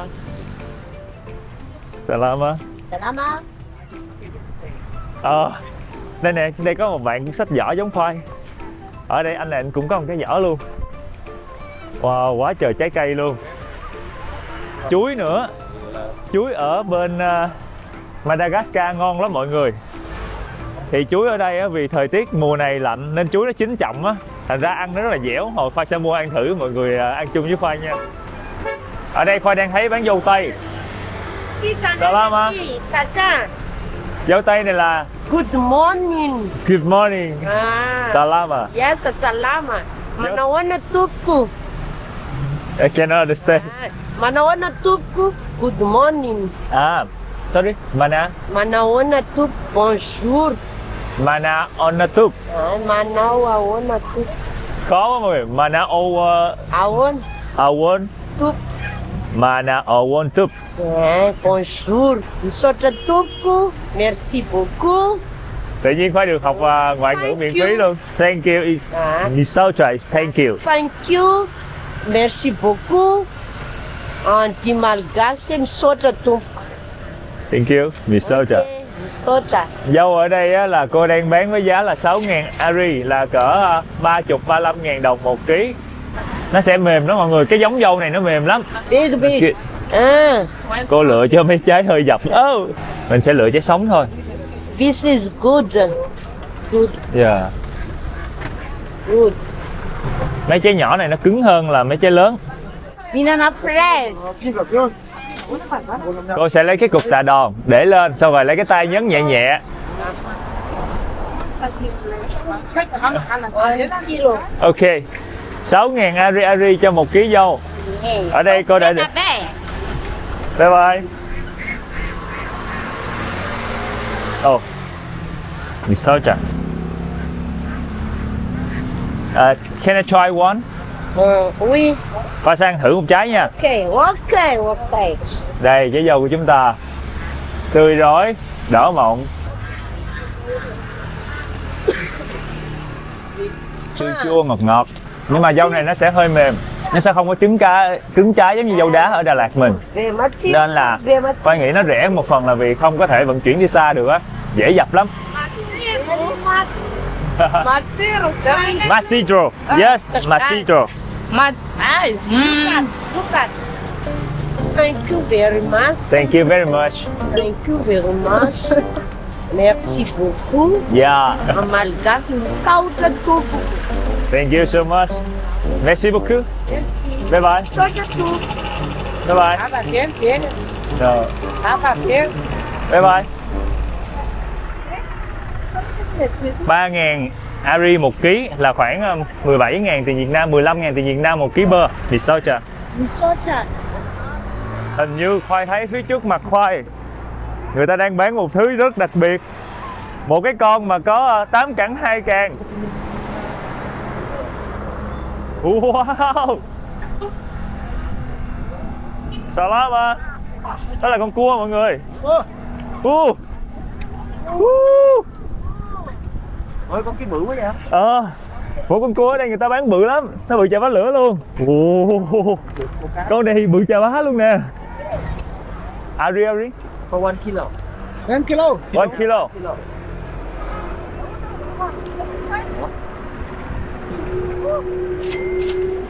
12.000 Ari là cỡ 65.000 tiền Việt Nam 1 ký cua thôi mọi người. Ok. Thiệt sự luôn, Khoai không hiểu sao ở đây người ta bán cua rẻ vậy. 12.000 Ari là có 60 mấy ngàn tiền Việt Nam thôi. Ở đây là con cua này người ta cột bằng cái sợi dây cũng rất là nhỏ nha.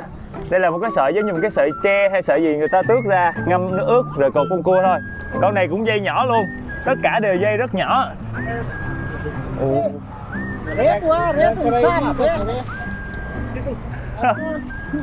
Vào đây. Con này cũng bự luôn. Wow. Bự chà bá lửa.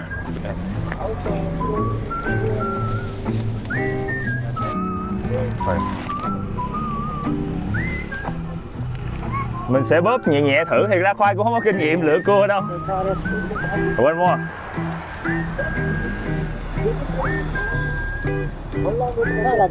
Trời ơi trời. Con này bự quá nhưng mà con cua cái. Khoai thích ăn cua thịt hơn. Rồi cân. Anh sẽ có một cây cân đòn ở đây. Sau đó anh bỏ cua lên trên. 4 con cua này bự quá.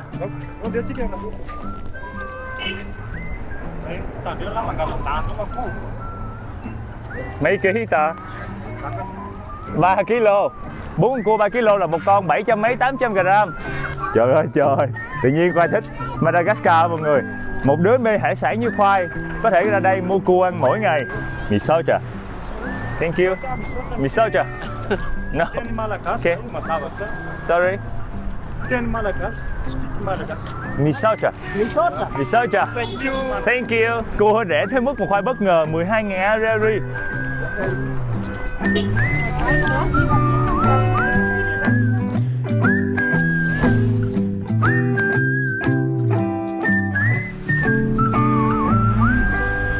Phía bên đây mọi người sẽ thấy một bãi rác rất lớn.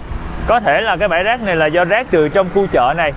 Đây cái chợ của mình là Khoai nguyên một con hẻm dài tuốt tuốt rồi đó. Salam á. Bên phải của Khoai chính là một quầy bán thịt bò và lạp xưởng, xúc xích. Nhiều quầy luôn chứ không phải là một quầy nữa. Và mọi người sẽ thấy cái âm thanh nhộn nhịp của chợ sáng. Salam á. Bên đây có rất nhiều quầy bán cam quýt như vậy. Salam á.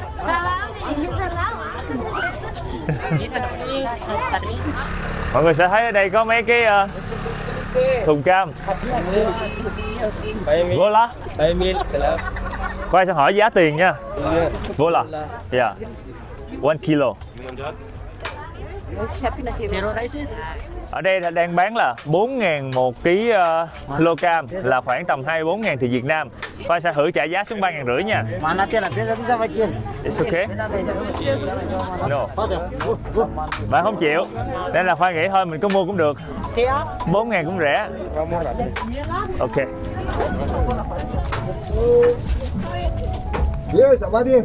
Thấy trái nào cũng ngon mọi người. Thôi cứ lấy đại đi. Bạn có một cây cân mini. Hình như là 2 kg luôn rồi mọi người. Chị này cũng đang cười Khoai. Salama. Chắc là nhờ bạn thối quá.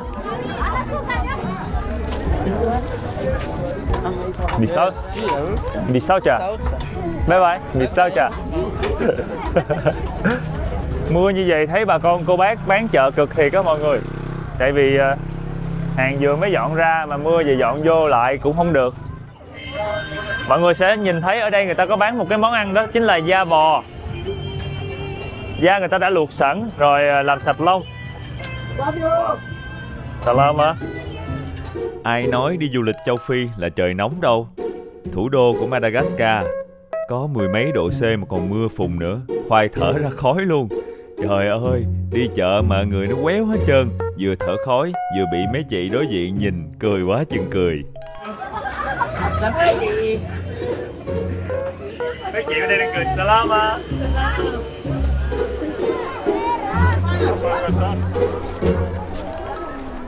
Ở bên đây Khoai thấy có một quầy bán sinh tố. Salama. Khoai thấy anh trưng bày ở đây đầy đủ nè. Bơ, chuối, cà rốt, ổi, chanh dây. Khoai sẽ kêu một cái bơ. Dạ.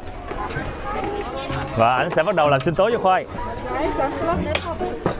Anh sẽ lấy thịt bơ trong trái bơ ra, bỏ vô trong cái cối xay này. Một miếng. Bơ ở Madagascar cũng rẻ lắm nha. Hồi nữa Khoai sẽ hỏi giá bơ cho mọi người. Còn vô đây thôi. Cho vô đây xíu đường nè. Hơi nhiều. Just a little bit. Ít đường thôi. Lấy miếng nước lọc, đổ vô rồi bấm xay lên thôi. Không hề có nước đá hay gì đâu nha. Ở trên quầy mọi người sẽ nhìn thấy có cả trái nhào, trứng, cà rốt, ngò tây, chanh. Mặc dù không có nước đá gì hết, chỉ có bơ và miếng nước nhưng mà nó rất là đặc và sệt. Vì sao chà? Nó sệt lắm, mọi người thấy nó lỏng bỏng nè. Và nó sẽ hơi lạnh. Tại vì nhiệt độ bây giờ cỡ 12, 13 độ thôi. Thành ra là cầm cái ly lên vẫn cảm giác được rất lạnh. Bơ béo, có vị ngọt ngọt nhẹ của đường, với lại thơm lắm. Cái cảm giác mà bơ còn tươi á. Với lại ở trong đây không có sữa đặc hay là gì đâu, chỉ có một xíu đường thôi và nước, nhưng mà xay lên á thì cái kết cấu nó vẫn rất đặc.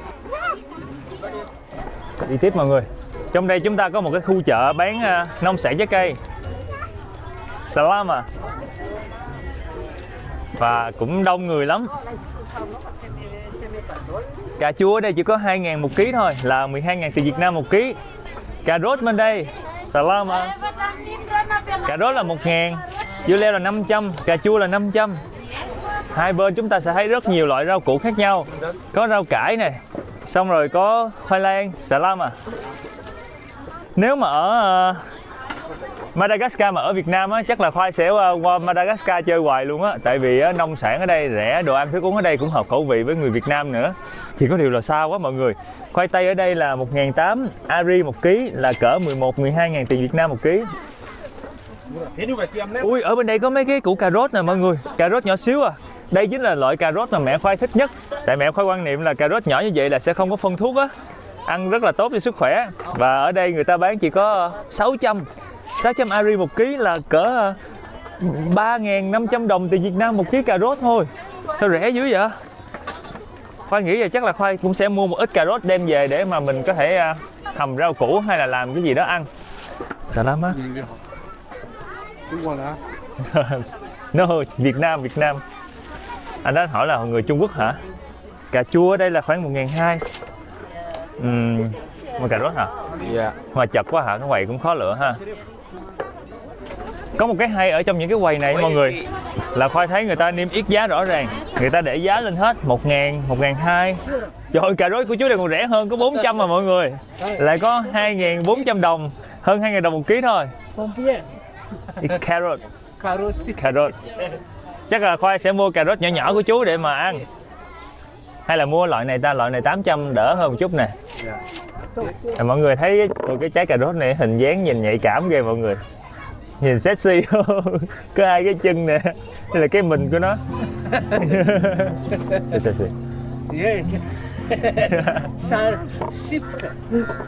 Rồi, cái này thì không có lựa gì hết, mình chỉ hốt bỏ vô thôi, tại vì nó nhỏ quá mà. Rồi. 1 kilo. Chú sẽ có cái cân đòn, chú có cục tạ nè. Một cục, đó là 1 ký. Ồ, nó hơi nhẹ. Chắc là phải lấy thêm nữa. Lấy thêm nữa mới đủ mọi người. Trời ơi, 1 ký cà rốt mà nhiều dữ ta. Rồi. Vẫn chưa đủ luôn. Nữa. Rồi, nó vừa nhảy xuống như vậy là được. Chú cứ cười Khoai hoài luôn á. Đây, 800 của Khoai. Ở bên phải của Khoai có rất nhiều khán giả. Salama. Salama. Salama. Bonjour. Bonjour. Merci. Merci. Merci beaucoup. Misaucha. Misaucha. You are Korean? Yeah, I'm from Vietnam. Vietnam. Vietnam, yeah. My daughter, Your daughter? oui, she speak Korean and Mandarin. Ah, wow. You Vietnam nhé. Vietnam. Bye bye. Bye bye. Bye bye. Ở bên đây chúng ta sẽ có thấy củ khoai mì nữa. Chị này đang bẻ đi những cái phần nhỏ nhỏ để mà cho nó đẹp hơn quá. Salam. Đậu ở đây nhìn cũng hấp dẫn mọi người, chỉ có 3.000 một ký đậu, là khoảng 15-16.000 tiền Việt Nam. 1 kilo. 1 kilo. Đây, chị sẽ hốt đậu vô. Đậu non eo à. Xong rồi bỏ lên cây cân bên kia. Còn thiếu, lấy thêm một chút nữa. Bỏ vô. Rồi, nó vừa cân bằng lại là xong. Khoai cũng sẽ đưa cái vỏ cho chị đổ vô. Rồi giờ trả tiền. Coi chị đổ vô đóng luôn. Này là nhìn thấy nhiều ghê luôn á. Vì sao chả? Misaucha besaka tubuku. Misaucha besaka tubuku. Hình như là cảm ơn rất nhiều hay là gì đó mọi người. Sorry. Thank you, sir. English. English. À. Thank you, sir. Thank you, sir. Thank you so much. Bye bye. Misaucha. Sauce manalaka. Misaucha manalaka. Tay in the sauce. Bye bye. Ôi, chị này đang bán mật ong. Wow. The big pig. Pakai teten.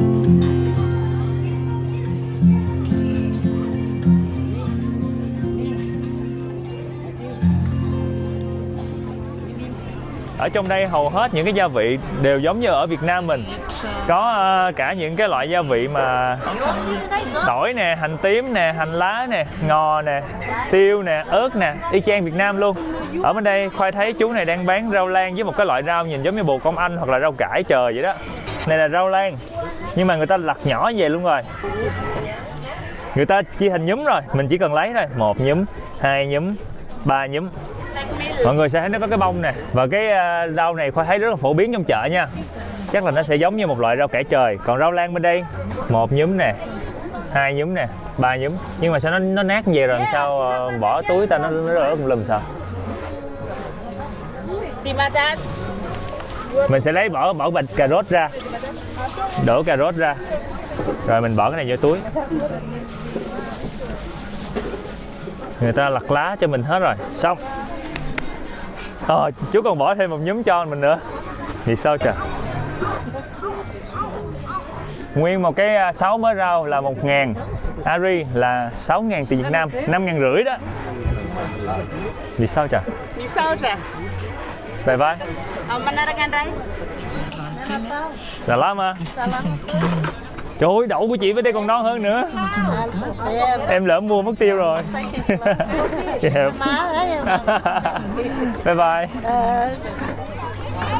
Khoai nghĩ là Khoai cũng sẽ mua một ít ớt mọi người. Hello. Hello. Ở đây ảnh bán một cái quầy gia vị gồm có tiêu nè, có nấm tai mèo nè, có ớt khô nè, có ớt hiểm. Và có mấy cái trái ớt nhìn nó có vẻ rất cay nha mọi người. Mấy cái trái ớt này Khoai nhìn Khoai nghĩ là cay lắm luôn á. Ớt người ta sẽ bán theo lon. Lon nhỏ này là tính tiền khác. Còn cái lon bự này là tính tiền khác. Hành tím này Khoai thấy 8.000 Ari 1 ký là cỡ 45.000 tiền Việt Nam 1 ký.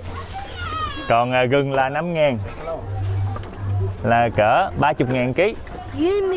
Khoai sẽ mua một ít hành tím với lại ớt. Cái này sao bỏ vô chơi? Cái hũ này nhỏ quá so với mấy trái ớt này.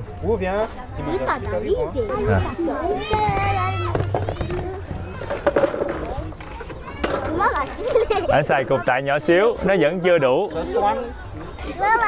Chắc là mình sẽ lấy thêm một vài củ hành tím nữa. Rồi, đẹp. Free 3,000. 3,000. Ari. Thank you very much. Thank you. Bye bye. Yes. Bye. Bye. Bye. Chị này đang hỏi là có mua bông cải không? Wow, xà lách ở đây rất là tươi luôn. Cho chú qua ké coi mấy đứa. Bông cải của chị cũng tươi. Broccoli. Hình như là chỉ có 2.000 một bông. Và bông cải bự chả bá lửa và tươi lắm nha. Vừa mới cắt cuốn luôn mà mọi người có thể nhìn thấy nè. Khoai nghĩ Khoai sẽ mua một cái bông này. Dạ, vâng. Cái vỏ của Khoai nặng lắm rồi. Vì sao chứ? Sorry. Bye bye. Bye bye. Merci beaucoup. Hello. Mấy đứa nhỏ đi theo Khoai quá chừng, chắc là Khoai sẽ cho mấy đứa nhỏ mấy trái cam. Kiếm lại mấy trái cam lúc đầu coi. Kiếm cam rồi. You want? Ceria waktu cetak yang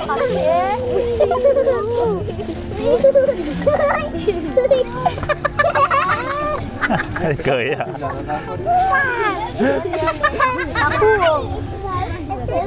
Messi. Misaucha. Messi. Misaucha. Nè con ơi, thêm nữa nè. Misaucha. Chết rồi, dâu này hơi dập mọi người ơi. Chắc là Khoai sẽ lấy cam đi. Khoai sẽ lấy cam cho tụi nhỏ đi. Masiro. Masiro. Cam này. Nghe này. Misaucha. Misaucha. Misaucha. Hả? Misaucha. Misaucha. Misaucha. Con Misaucha. Còn trái cuối cùng mình sẽ ăn mọi người. Mình lột ra mình thấy wow. Wow. Chính xác là Khoai thấy nó giống quýt hơn là cam. Giờ mình sẽ ăn thử một muối. Mời mọi người với Khoai nha. Machiru. Machiru. Essa se mami. Mam. Chị kia chỉ dạy cho Khoai là Machiru kìa. Machiru.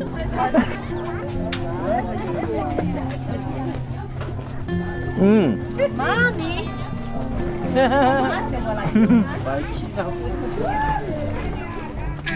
Ngọt, thơm và tươi.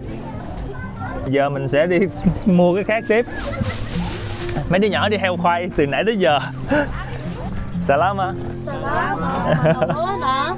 Salama. Salama. Salama Sara. Salama Chana. Bye bye. Bye bye. Thank you, Misaucha. Misaucha. Dạ. Salama. Salama.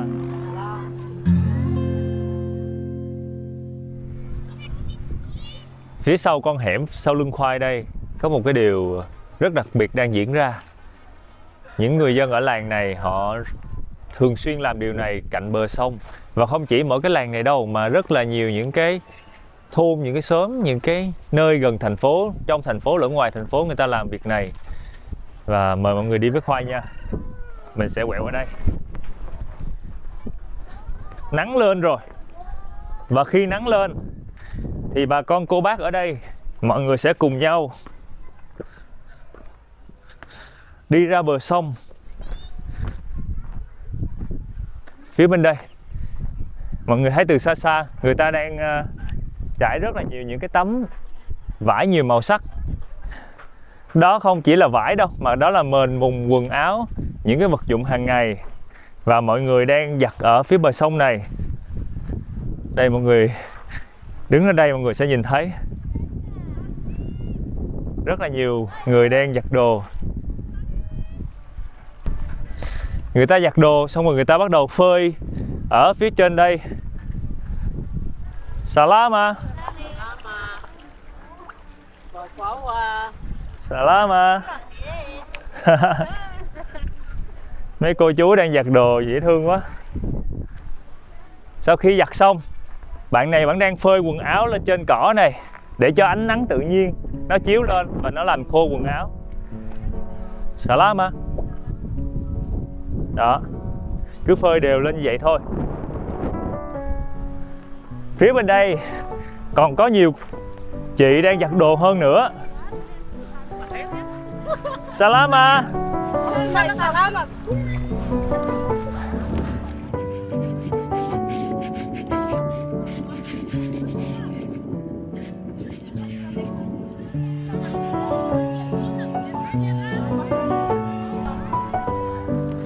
Sau khi giặt xong thì bạn nó sẽ đội đồ lên đầu và đinh lên phía trên này để phơi.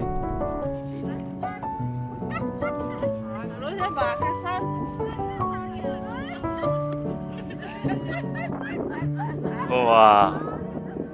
Chị sẽ đem đồ lên đây và bắt đầu trải ra những cái chỗ nắng này để mà phơi. Tầm mà trưa trưa là mọi người sẽ thấy nguyên cái khu này trắng xóa quần áo luôn. Bây giờ là kiểu vừa mới 9-10 giờ thôi nên người ta chưa có phơi nhiều.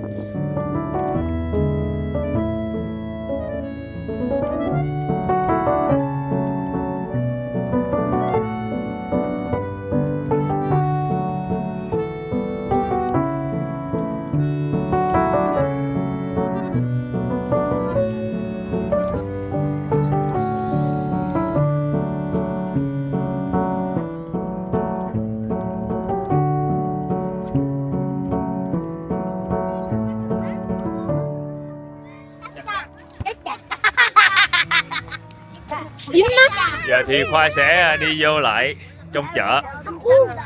Mấy đứa nhỏ đi theo Khoai quá chừng luôn mọi người. Salama.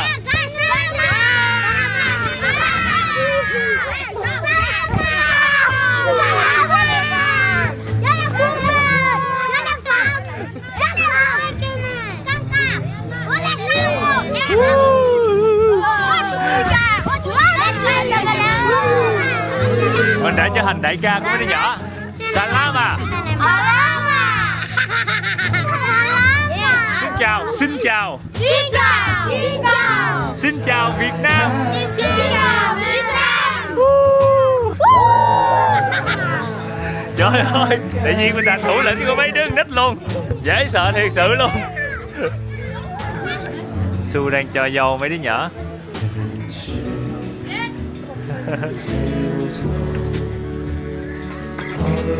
Masiru. Masiru. Chị đang thắt tóc mọi người. Và bệnh tóc là như vậy để cho đẹp hơn. À, chị thắt bính theo cái dạng là hai sợi á, hai chùm á mọi người. Cứ xoắn lại, xoắn lại, xoắn lại, xoắn lại. Rất là kỳ công luôn á. Ở trong chợ Khoai nhìn thấy có một quầy bán bánh ngọt. Đây là cái loại bánh mà hôm bữa trước Khoai có giới thiệu mọi người rồi đó. Thường những cái quầy này người ta sẽ bán bánh chung với trà và cà phê buổi sáng. Khoai sẽ vô ăn một chút bánh và tea. Tea or coffee? Yeah, coffee. Vậy sẽ có cà phê và sữa đặc. Yes. Yeah. Thank you, Miss Sao Trà. Rồi.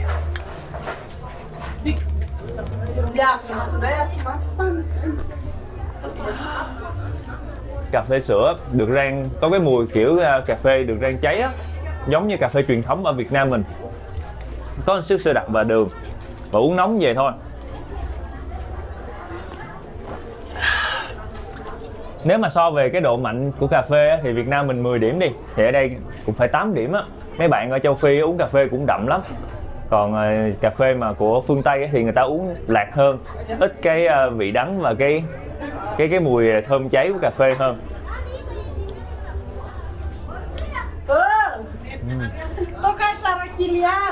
Bánh này ngon mọi người. Và Khoai thấy hầu như ở chỗ nào cũng có bán. Ăn xuông không? Bánh này ngon hơn chỗ bữa rồi. Mà nó không bị ngọt. Không ngọt ha. Mềm, hơi dẻo dẻo. Masiru. Masiru. Malagasy. Masiru. Yeah. Ở trong đây cũng có sữa. Chị sẽ múc sữa vô cái ly. Cái ly trong kia đã được ngâm trong nước nóng để sát khuẩn, rồi bỏ xíu đường vô nè. Mì sao chả?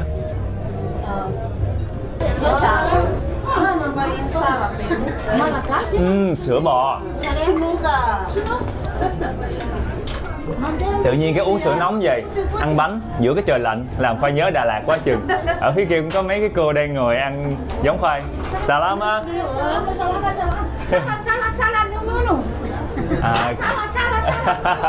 Không hiểu gì hết. Masiru. Masiru. Masiru.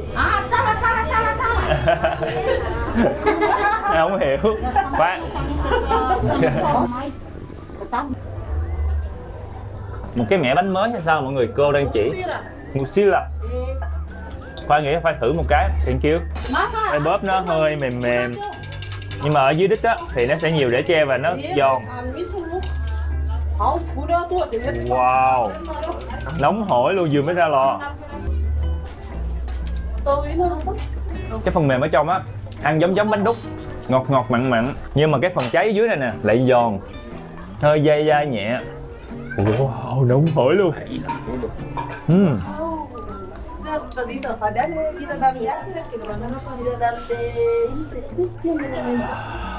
Nãy giờ Khoai ăn là 1, 2, 3, 4, 5 cái bánh. 2.200 5 cái bánh, 1 ly cà phê và 1 ly sữa.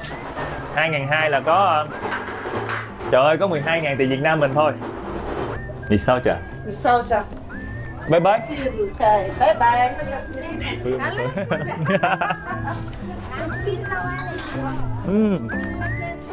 Bà con Madagascar cũng rất thích uống cà phê dạo như vậy. Chỉ cần một cái bình thủy đựng đầy cà phê nóng, đường, sữa đặc, đánh đều lên và một cái xô nước nóng để bà trụng mấy cái ly này trước khi làm cà phê nha. Vậy là xong mấy cái ly cà phê dành cho khách hàng. Nhanh chóng 30 giây.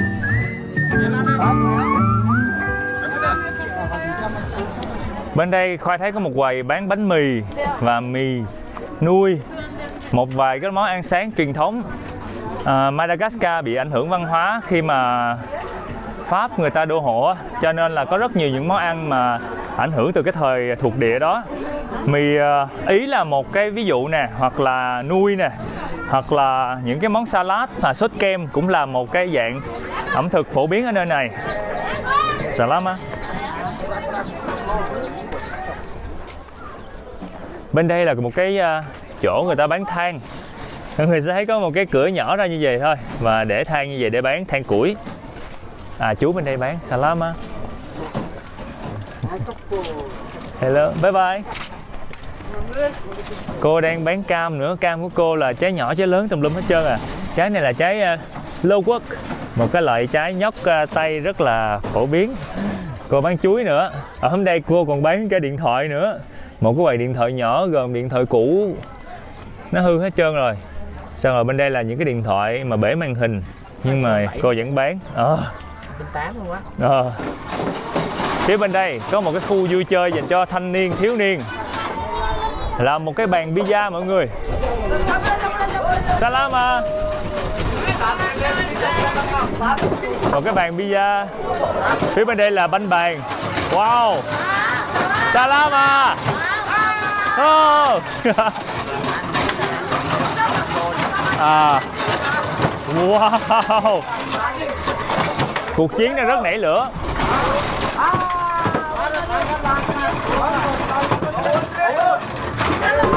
Mấy anh mời Khoai vô chơi mà Khoai không biết chơi. Bye bye. Rộn ràng cả góc luôn mọi người. Ở đây có một cái loại bánh hấp. Quên. Khoai không biết bao nhiêu tiền, thôi cứ đưa 1.000 coi chị hối nhiêu. Hình như là bánh chuối. Khoai nghe mùi chuối thoang thoảng. Khoai đưa có 1.000 Ariel mà chị không có tiền thối luôn. Sao chà. Bánh này là chỉ có 300 Ariel là 1.000, có 1.500 tiền Việt Nam một cái à. Mọi người sẽ thấy cái bánh nó sẽ hơi xốp nhẹ, nó có cái đốm Khoai nghĩ nó làm từ chuối. Wow, nóng hổi, thơm mùi chuối thiệt. Một loại bánh làm từ bột mì, xong rồi trộn với ít chuối, xíu đường, rồi hấp lên thôi mọi người. Nó mềm lắm, nó cũng xốp. Có nghĩa người ta dùng cái bột nổi để trộn vô để cho nó tạo cái độ xốp, chứ không phải là lên men. Tại vì mình ăn mình không có nghe cảm giác được cái vị hay cái mùi lên men ở đây. Một cái trái khóm bự chà bá lửa 30.000 1 kilo. Mua thêm mớ dâu mới, tại vì bịch dâu nãy là chia cho tụi nhỏ hết trơn rồi. Mọi người sẽ thấy ở đây có một cái loại lá người ta mà đâm nhuyễn ra. Đây là lá khoai mì á. Lá khoai mì người ta có thể dùng nấu rất nhiều món ăn ở đây. Mua chanh không? Khoai sẽ mua luôn chanh của bạn này 400. Ủa có một trái hả? Just one. It's so expensive. Thôi lỡ lấy một trái cũng được. No. Cái đây I change the bigger. Okay. Một trái chanh là 400 Ariel là khoảng 2.500 đồng tiền Việt Nam. Sao nó mắc hơn cả, nếu mà so với dâu là còn mắc hơn dâu luôn mọi người. Có thể là khí hậu ở đây không phù hợp để trồng chanh, thành ra chanh nó mắc. Hoặc có thể là khoai bị người ta dụ mua, nhưng mà không sao. Không sao, giá đó cũng rẻ. Nếu mà so với ở Việt Nam mình mua trong cửa hàng tiện lợi thì chanh cũng 2-3 ngàn trái rồi. Và đây chính là giá chính thức của chanh, bằng nửa giá nãy mấy đứa nhỏ bán cho Khoai. Rồi cuối cùng mình cũng đã về được tới nhà với rất nhiều đồ trên tay. Ở trong nhà này có con chó, nó cứ sủa Khoai suốt luôn à. Ki. Bây giờ chúng ta sẽ cùng nhau luộc cua ăn.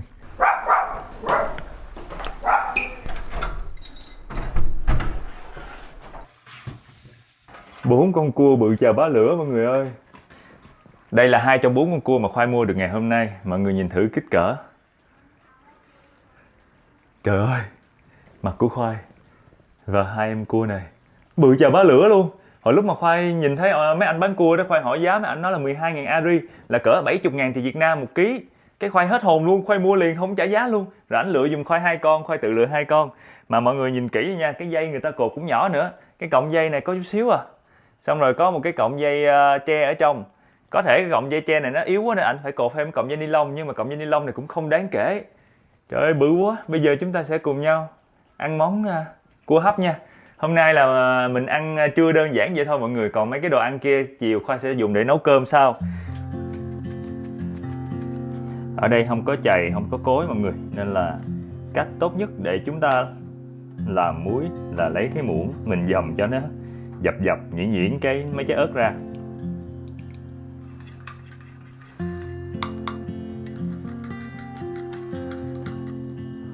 Mình sẽ dọn ra cái chảo này.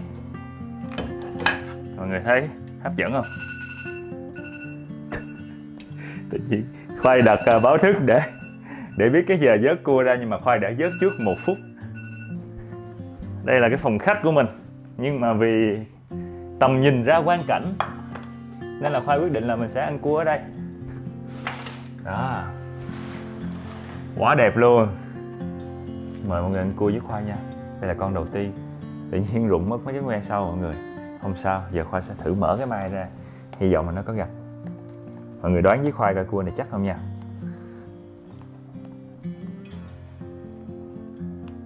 Ôi chắc thiệt mọi người, cái mai khó gỡ.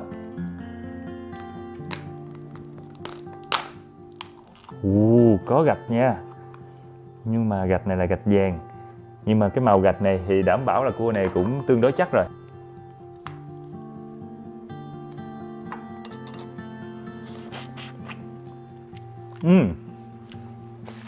Thịt ngọt mọi người. Cảm giác cũng gần giống như cua Cà Mau. Cảm thấy có hy vọng cho bữa ăn cua ngày hôm nay rồi đó.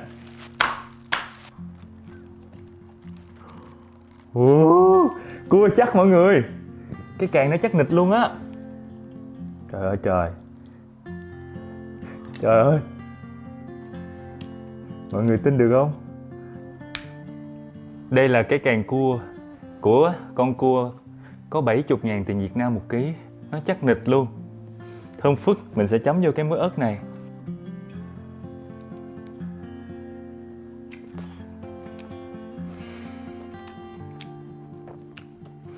Cua chắc thịt ngọt. Từng sớ luôn. Mình có thể nhìn thấy cái sớ thịt nè, chắc nịch nè.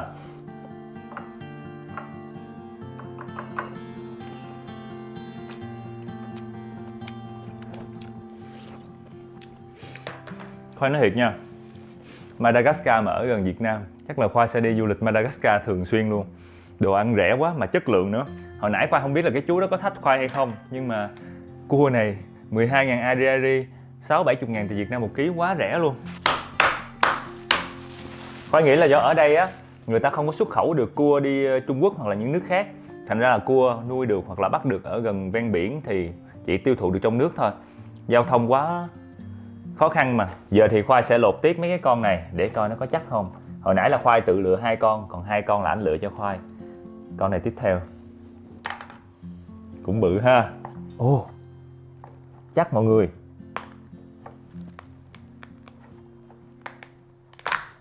Có gạch luôn. Rồi, vậy chúng ta đã có 2 con chắc trên 4 con. Con nhỏ này coi làm sao. Con này là em út nhỏ nhất. Cũng chắc. Wow, 3 con. Con này là đại ca, cái càng bự chà bá lửa. Mọi người đoán với Khoai coi cái này chắc hay là không chắc. Ở đây không có đồ kẹp cua, cũng không có cái cối chày, cho nên là Khoai phải xài cái này. Mọi người thông cảm Khoai nha. Chứ thiệt ra là mình có cối đâm tiêu hay chày đâm tiêu mình xài tốt hơn, hoặc là mình có cái đồ kẹp cua á. Còn này nếu mà không có cái này thì nó sẽ bị văng, nên Khoai phải lấy một cái túi đựng rác để làm cái này. Trời ơi, thịt nó đầy nè. Trời ơi là trời, không thể tin được. Đây là cái càng từ con cua 70.000 một ký. Nước chấm lên có dính miếng ớt.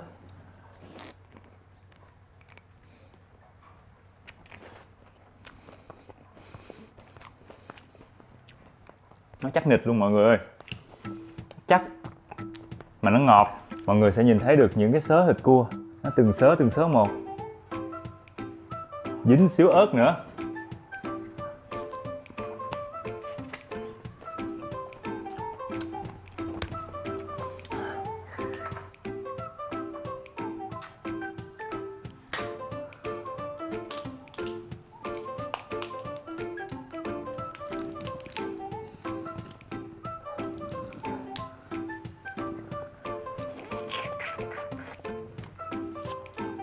Còn con này là cái con mà Khoai nghĩ là nó sẽ không chắc nè, tại vì cầm nó nhẹ lắm. Con này ảnh lựa cho Khoai.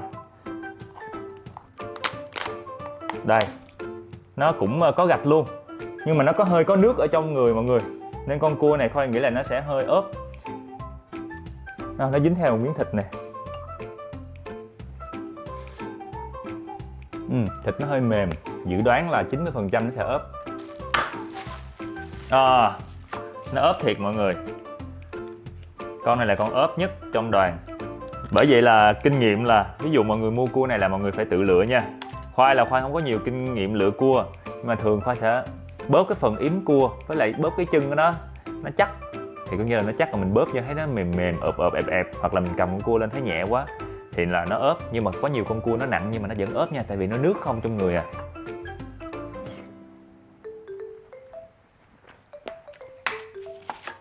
Này chà su.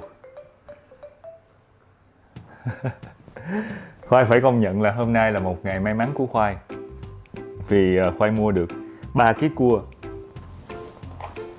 4 con cua, thì 3 trong 4 con là được chắc, có một con siêu chắc, còn một con là nó bị ốp. Cái con đó là cái chú lựa nhanh quá, Khoai không có kịp hỏi, nhưng mà không sao, tại vì giá cua cũng rẻ quá so với lại cái giá cua mà bình thường mình hay ăn, cho nên là Khoai cũng không trả giá gì hết.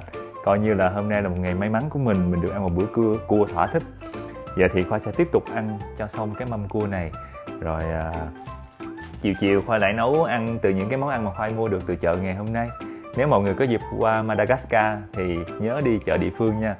Và ở trong chợ địa phương rất là dễ thương, và cũng cẩn thận hành lý tư trang, tại vì chợ đông đúc thì lúc nào nó cũng sẽ hơi phức tạp một chút. 3-4 ngày sau. 2 chào buổi chiều tất cả mọi người. Khoai đang rinh hành lý xuống cầu thang. Và ngày hôm nay chúng ta sẽ trả phòng khách sạn để di chuyển vô trong trung tâm. Vì sao Khoai phải đổi khách sạn vô trung tâm? Oh, hello. Hello. Merci. Yeah, merci beaucoup. Merci beaucoup. Thank you so much. À la prochaine. Bye bye. Bye bye. Thank you so much. Thank you so much. Merci. Yeah. Oh, sorry. Thank you so much. You're welcome. Khoai phải đổi phòng khách sạn bởi vì ngày mai là ngày độc lập của Madagascar, nên mình vô trong trung tâm ở để mà xem cái không khí độc lập nó nhộn nhịp ra sao. Rồi. Good. Còn kẹt luôn. Okay, it's okay. Ok. Lên xe thôi mọi người. Bye bye cô chủ nhà. Bye bye. Merci. Tiền taxi từ đây tới trung tâm chỉ có khoảng 5 cây số và giá là 40.000 Ari, tính ra là cỡ 240.000 tiền Việt Nam mình. Thật ra là giá taxi bên đây á, nó cũng tùy vào mình trả giá mọi người. Khách sạn tiếp theo mà Khoai ở trong trung tâm sẽ là một khách sạn trên một ngọn đồi cao, và chúng ta có thể nhìn thấy được toàn cảnh thung lũng thành phố Antananarivo, thủ đô của Madagascar. Nó là một cái nằm trên những cái triền đồi mọi người. Địa hình nó sẽ rất là dốc và nhà cửa người ta sẽ xây trên những cái triền đồi, triền núi, cho nên là mọi người sẽ nhìn thấy nguyên một cái dãy đồi phía kia toàn là nhà người ta thôi. Ngày mai mới là ngày lễ độc lập của Madagascar, nhưng mà từ ngày hôm nay thôi mọi người sẽ nhìn thấy đường xá đã đông đúc rồi. Tối nay là cái ngày mà kiểu chuẩn bị trước cho khuya nay là chuyển tiếp sang cái ngày độc lập á, nên là tối nay ở ngoài trung tâm sẽ có rất nhiều những hoạt động thú vị và sôi động. Tình hình là chúng ta đang gặp một vụ kẹt xe và đường đi vô trong trung tâm trở nên xa hơn vì không thể nào chạy nhanh được. Kẹt xe khủng khiếp luôn. Vì tối nay là một ngày đặc biệt cho nên là hầu như ai cũng tập trung đổ dồn về phía trung tâm. Kẹt xe mà kẹt dài thòn luôn mọi người. 15 phút, nửa tiếng đồng hồ, đi cũng không có được nhiều hết trơn. Cái ấn tượng lớn nhất của Khoai về trung tâm thủ đô Antananarivo chính là có rất nhiều những tòa nhà công trình kiến trúc giao thoa với kiến trúc của Pháp. Chúng ta có một nhà hàng mang tên là Ba Bà. Không biết có liên quan tới người Việt Nam không? Tên dễ thương quá. Giờ là vô trung tâm rồi, mọi người sẽ nhìn thấy những cái nhà hàng nhỏ nhỏ. Nhìn đường xá cũng được lót vỉa hè đẹp hơn. Xe đi cứ càng nhích thôi. Khách sạn tối nay Khoai ở nằm trên một ngọn đồi nhìn thẳng ra cái hồ Annecy nổi tiếng đằng kia. Tối nay chúng ta sẽ có một cái sự kiện đặc biệt nơi cái hồ này, cho nên là vị trí này quá là đắc địa luôn. Giờ thì xe Khoai đang đi lên một cái đồi và một con đường nhỏ. Khách sạn mà chúng ta ở chắc chắn sẽ nằm trên ngọn đồi này rồi. Sắp tới rồi. Yeah. Một cái cánh cổng. Trời ơi, kính cổng cao tường như vậy. Salama. Yeah. Nguyên một cái khu đậu xe trong này. Bye bye. Thank you. Vì sao cha?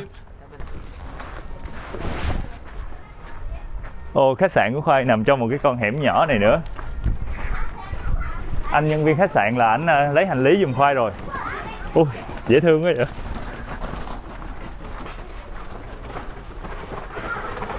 Wow.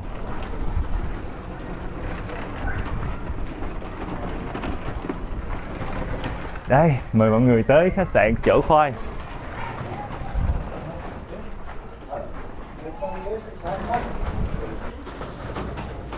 Salama. Ồ, cái chìa khóa nó có một cái khúc giống như ông Trúc vậy đó, dễ thương quá vậy. Giờ thì chúng ta sẽ lấy phòng thôi mọi người. Wow, mọi người có thể thấy ánh nắng xuyên qua. Đẹp quá ha. Cái màu khách sạn này Khoai cũng thích ghê á. Màu giống như màu đất nung, màu đỏ đỏ nâu nâu.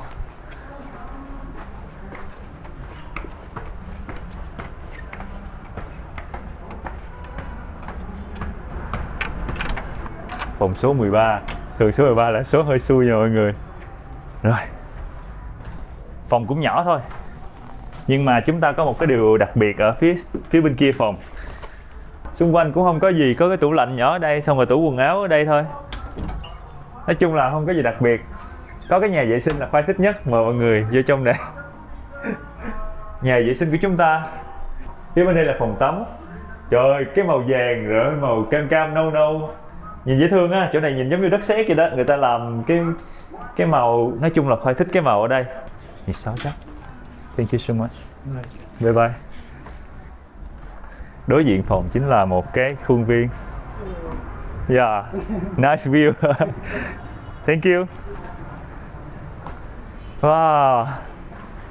Đối diện phòng của Khoai là một cái gốc cây, nhưng mà chúng ta có thể nhìn thấy cả thành phố ở đây. Thích thiệt á, mát quá. Và cái view này chính là lý do mà Khoai đặt cái phòng khách sạn này nằm ở trên một ngọn đồi. Chứ thiệt ra cái đường vô mọi người sẽ thấy nó hơi nhỏ nhỏ, nó nằm ở trong khu dân cư nữa. Và chúng ta phải đậu xe ở tuốt ngoài kia, đi bộ thêm một đoạn mới tới được khách sạn. Nhưng mà không sao, view như vậy mình có thể ngồi đây uống cà phê vào buổi sáng, hoặc là làm việc, làm cái gì đó, vừa làm việc vừa ngắm nhìn thành phố.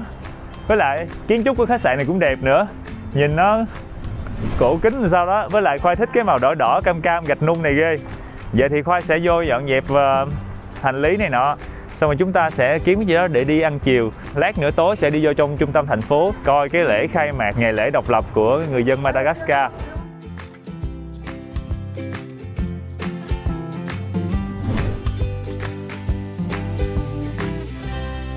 Hai tiếng sau.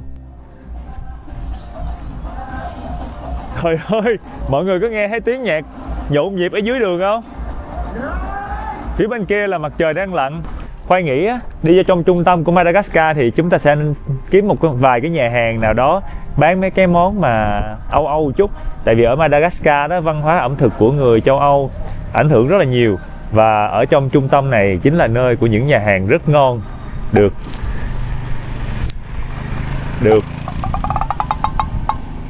gì ta? Được đặt. Mưa lớn rồi em ơi, khiến chỗ chú luôn em ơi. Sao giờ ta? Cầu vồng ở đây đẹp quá chừng này. Nguyên một cái cầu vồng lớn. Mà em quay thấy nó gói gọn luôn không? Anh chửi như này, em ghét cái tay vô chúng được không? Ok.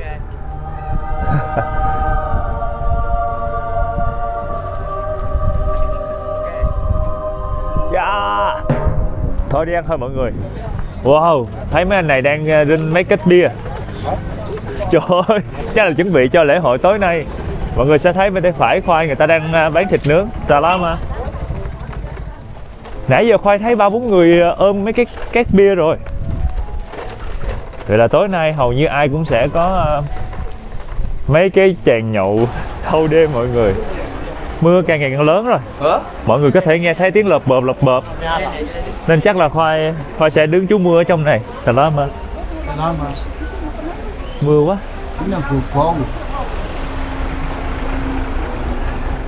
Sao vậy? Vì sao chứ? Đấy. Nó mình. Yeah. Bye bye.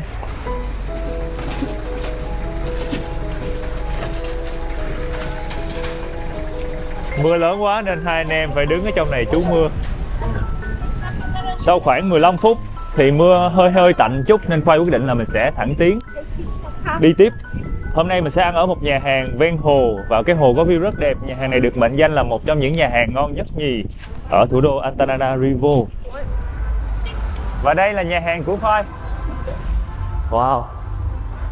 Vô trong đây cái thấy ấm cúng hơn một chút. Sao yên tĩnh quá ta, không thấy có ai hết vậy. Nhà hàng này thì có view đẹp. Khoai không biết là tối nay có cần phải đặt bàn trước không? Tại vì tối nay có vẻ là sẽ đông khách.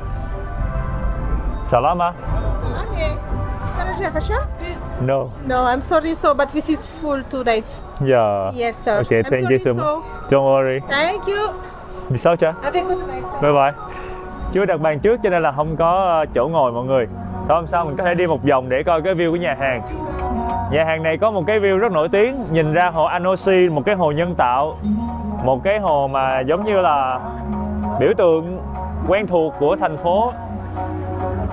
Ôi, mình đoán không sai mà nói đâu có đó liền. Vừa mới bước xuống mới có cỡ 10 phút thôi mà Khoai thấy đường phố bắt đầu đông thiệt đông người đổ ra. Tất cả các nẻo đường đều tập trung lại hồ Anosi ở trung tâm thành phố Antananarivo. Thật sự không khí rất là nhộn nhịp luôn. Mấy đứa nhỏ này hay đeo mấy cái đèn chớp ở trên đầu. Xong rồi mấy anh thanh niên, mấy bạn con trai thì cầm đèn chiếu laser chiếu khắp nơi trên các cái tòa nhà. Âm nhạc ở mọi nơi và mọi người nhộn nhịp, tiếng còi xe, tiếng kèn thổi của mấy chú công an tạo nên một cái không khí mà mình cảm thấy háo hức lây luôn mọi người. Và tất nhiên là hồi nãy cái nhà hàng kia đóng cửa thì Khoai cũng chưa ăn được gì. Tự nhiên trong đám đông hỗn loạn xuất hiện một anh bán thịt xiên nướng, khói bốc nghi ngút, thơm phức. 500 Ari là khoảng 3.000 một cây. Thì Khoai sẽ mua 10 cây là 30.000. Ảnh đang nướng cho Khoai ở đây. Ảnh đang chế dầu ăn vô. Ảnh đang chế dầu ăn lên. Và dầu ăn tiếp xúc với lại cái vị nó nóng, nó sẽ bốc lên cái khói màu trắng trắng. Nhiệt độ cao như vậy nó sẽ tạo ra một vài chất không tốt lắm. Nhưng mà ẩm thực đường phố mà, mình ăn một ít thì không sao đâu mọi người.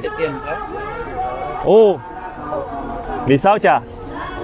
Chín chưa ta? Sao Khoai thấy nó vẫn còn trong suốt? Hay nướng thêm cho nó chín thêm. Quá khói luôn.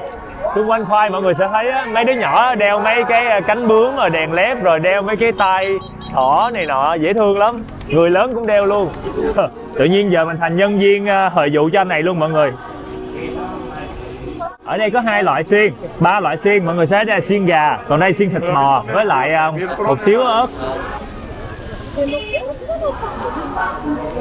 Giờ thì chúng ta sẽ đi kiếm cho nào trống để ăn cái 20 cái xiên thịt này của mình. Và ở đây là xiên bò có một xíu ớt chuông, hơi mặn chút, thơm mùi thịt cháy. Ôi có ớt chuông ăn cũng hay lắm. Mà một xiên nhỏ nhỏ mọi người, tí à. Mua 20 xiên nó thiệt luôn mà ăn cái là hết trơn. Mà cái này mà có cơm nếp ăn chung nó là đã lắm. Tại vì cái này người ta ướp hơi đậm đà.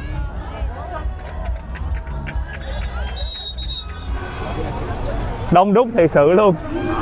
Mọi người đang cùng nhau đứng xung quanh bờ hồ, nghe nhạc, chiếu đèn laser, hát hò với nhau. Còn mình thì đứng đây ăn thịt xiên mọi người. Và bây giờ chính là thời khắc quan trọng nhất. Trên tay mỗi người sẽ cầm một cái đèn laser màu xanh lá cây. Cái đèn laser này có tác dụng rất đặc biệt nha.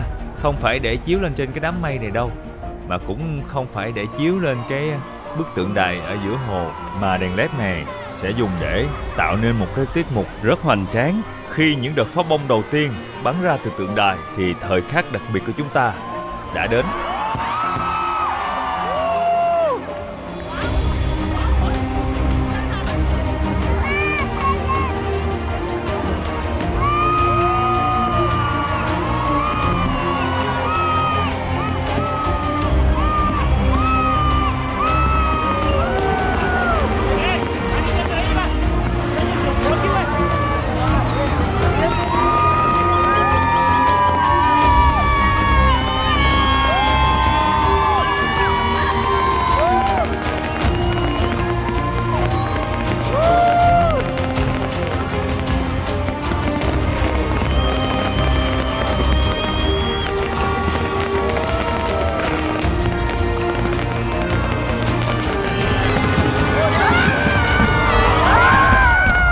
Pháo bông là một, cứ mỗi lần một cái pháo bông nổ ra mọi người lại la làng lên rồi chiếu laser vô trong cái làn khói, làm cho cái khói lấp lánh màu xanh lá cây luôn.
Vậy là tròn 64 năm người dân Madagascar giành được độc lập. Ngày 26 tháng 6 năm 1960 chấm dứt gần 64 năm đô hộ của Pháp lên quốc đảo này. Cả thành phố Antananarivo sẽ bắn pháo bông trong 3 ngày. Ngày hôm nay là ngày đầu tiên người ta bắn tới 1 tiếng đồng hồ hơn lận. Còn ngày thứ hai, ngày thứ ba sẽ bắn cỡ 15 phút, 20 phút thôi. Mọi người mà tới đây vào dịp này thì sẽ thấy cả thành phố ngập tràn trong sắc màu của pháo bông và của lễ hội.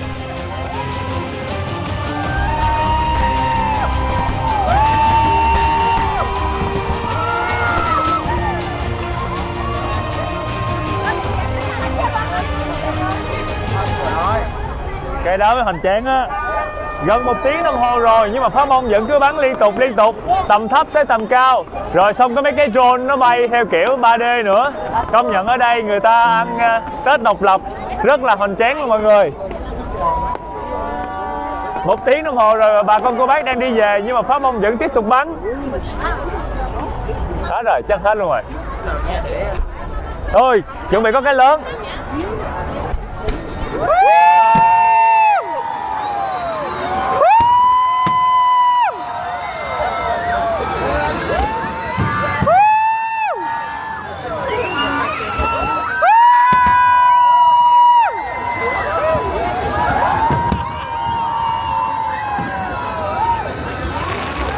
Wow, quá là đầu tư luôn.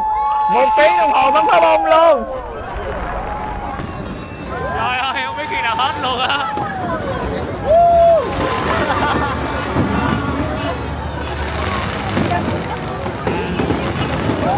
Khoai nghĩ là mình phải đi kiếm gì ăn thôi, chứ đứng đây coi pháo bông một hồi nữa là đói xỉu luôn. Giờ thì mời mọi người đi ăn pizza với Khoai. 8 giờ 10 phút rồi. Bỏ lại đám đông nhộn nhịp ngoài kia, chúng ta đi vô một cái nhà hàng nho nhỏ để ăn pizza thôi. Salama. Hello. Hello. How can we take a table? Just a moment. Do you have a reservation? No, we have How many people? 2 people. Just a moment. Mình phải đợi một chút để anh kiểm tra bàn. Oh, thank you so much. Merci. Merci. Wow, không khí ở đây rất là yên tĩnh mọi người. Và chúng ta có một cái bàn ở trong góc. Đi sau chặt. Thank you. Chỗ ngồi của chúng ta hơi chật mọi người. Hình như đây là cái bàn cuối cùng của nhà hàng. Nhưng mà không sao. Thank you. Wow, dễ thương vậy. Đi sau chặt. Chúng ta có một cái menu nhìn rất là kiểu nguyên bản và thô mộc á. Sau khi nghiên cứu menu thì Khoai nghĩ là Khoai sẽ kêu một cái spaghetti, một cái cá nướng với làm cái pizza, 3 món. Mình sẽ nhờ bạn nhân viên. Không thấy ai hết. Alu scoglio. Yeah. Yes. Yes. Okay. Grilled fish fillet, olive oil, salad, green salad. Salad. Green salad. Okay. Yes, and one pizza. One pizza. Yeah. Pizza with zebu meat. Yes. Yeah. Okay. Thank you so much. Thank you so much. Vì sao chả? Quay cái cửa sổ rồi sao nghe mọi người la.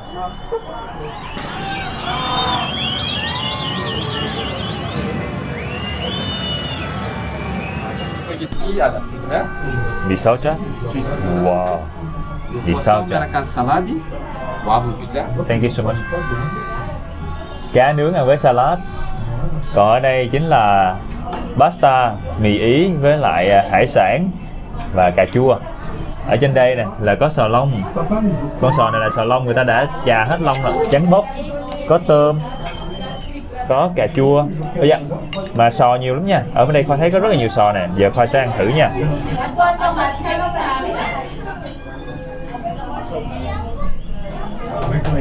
Cái mùi sò long rất là đậm đặc trong này, chua chua của cà chua nữa. Wow, cái món này ngon mọi người. Thật ra mì Ý cũng là một cái loại pasta và nó được làm từ bột mì nhưng mà không lên men. Thì thường người Việt Nam mình quen với cái tên là spaghetti rồi, nhưng mà thật ra nó được gọi chung là pasta hết trơn. Miễn nó được làm chung từ cái loại bột mì không lên men đó, nó thể cán thành hình này hình kia, thành sợi nuôi, thành mì ống, thành dạng mì dẹt thì nó vẫn là pasta. Cà chua ở đây không phải là cà chua quá chín đâu nha, mà là cà chua nó vừa chín tới, nó còn sần sật.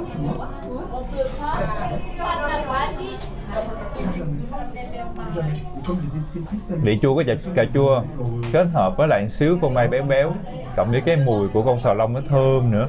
Cái sò này người ta nấu gần như nó teo hết thịt rồi mọi người, nó chỉ còn cái vỏ thôi, nên là mình ăn chắc là để tượng trưng thôi, chứ nó sẽ không còn ngon giống như cái sò vừa nấu chín tới.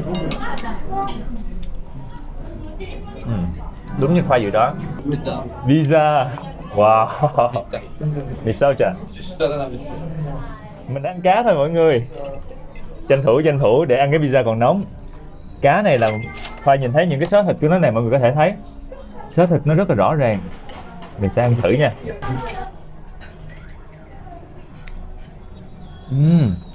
Cá tươi, thịt cá còn nguyên xớ, người ta áp chảo, có một xíu mùi dầu ô liu trong đây nữa.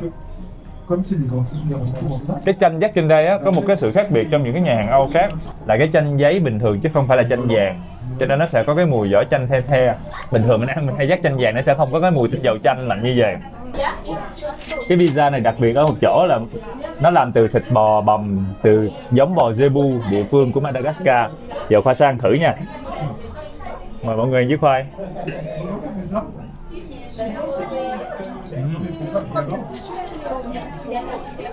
Hết cà chua, cái vị chua rất đậm luôn.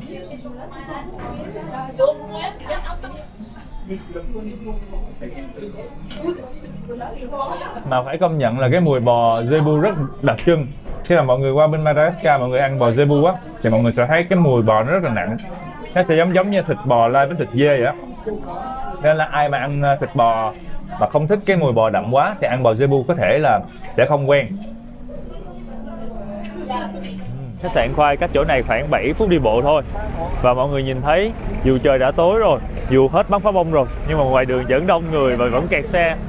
Nãy giờ 9 giờ mấy là cỡ 1 tiếng mấy trôi qua rồi nhưng mà vẫn kẹt xe. Và Khoai sẽ về ngủ sớm. Hello, salama. Anh đó, ảnh thấy Khoai quay phim thì anh nói là quay ảnh sao anh cụm tay một cái. Sáng hôm sau ở thủ đô Antananarivo là một buổi sáng lạnh teo 10 độ 11 độ C mà còn có mưa phùn nữa. Lẻ tay Khoai ới một chiếc xe buýt vô để mà chúng ta cùng nhau đi xe buýt vô trong khu trung tâm. Khu trung tâm sẽ có một nhà ga cổ rất đẹp và có một khu quảng trường. Bà con cô bác sẽ tập trung lại đó để chơi rất nhiều trò chơi truyền thống trong cái ngày lễ độc lập của Madagascar này.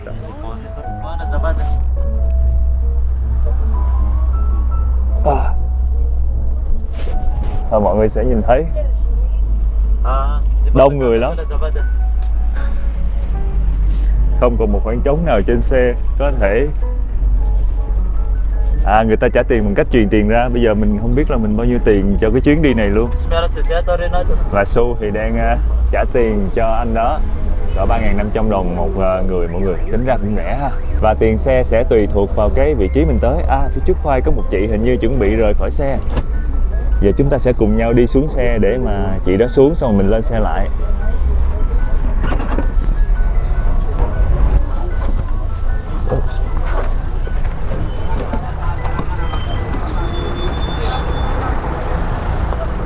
Lên. Có luôn. Đâu? Cứ mỗi lần có người xuống xe thì chúng ta lại phải đi lùi ra và nhường cho người phía trước xuống rồi mình lại lên xe trở lại. Đi xe buýt này thì mình phải chú ý, thứ nhất là mình sẽ không có được đem theo nhiều hành lý. Mình đi kiểu người gọn nhẹ thôi, tại vì trên xe cũng sẽ không có chỗ để mà mình có thể để hành lý đâu. Xe lắc thiệt sự luôn nha, với lại chống chỉ định với những ai bị say xe. Merci. Rồi, Khoai phải công nhận là khả năng đi xe buýt của mình đã lên được một cấp bậc mới. Hồi xưa Khoai nhớ lúc ở Sài Gòn, Khoai đi xe buýt có một chút mà Khoai chóng mặt má ói luôn á. Nhưng mà trên xe buýt này mình không hề bị chóng mặt, mình chỉ hơi ngộp một chút thôi. Giờ thì Khoai sẽ đi qua cái chỗ mà nhà ga xe lửa. Một cái nhà ga xe lửa trung tâm rất là đẹp. Mà Khoai nghĩ là mình sẽ tới đó để coi cái lịch trình chạy của tàu cũng như là giá vé tàu ra sao, để vài bữa nữa Khoai có thể bắt một cái chuyến tàu đi ra ngoài phía biển. Ở đây Khoai đang thấy có một cái món ăn truyền thống của người Madagascar. Đố mọi người đó là món gì? Một cái món nhìn rất giống bánh tét. Và người ta đang cắt mỏng từng lớp và để bán. Món này tên là Kuba. Kuba. Ở bên ngoài là lá chuối, còn ở trong người ta làm từ đậu phộng. Cái vỏ lá chuối làm cho Khoai liên tưởng tới bánh tét. Khoai nghĩ chắc là Khoai sẽ mua một cái để mà ăn. Vula. Anh nói là 2.000 ariary, là khoảng 11-12.000 tiền Việt Nam mình. Rồi anh sẽ có một con dao thiệt bén và anh cắt mỏng cái này ra, có một tờ giấy ở dưới để mà lót.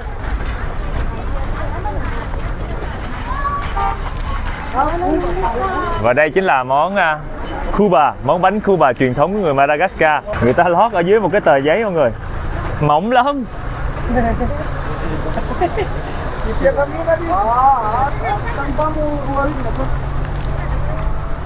Nó sẽ có mùi đậu phộng hơi ngọt nhẹ, cái bột gạo bên ngoài thoang thoảng cái vị của chuối nữa. Trong đây người ta có cả chuối trong này nữa. Cái đốm này là chuối nè, còn đây là bột gạo nè, chuối, còn đây là đậu phộng và đường. Nó ra một cái màu rất là đặc biệt.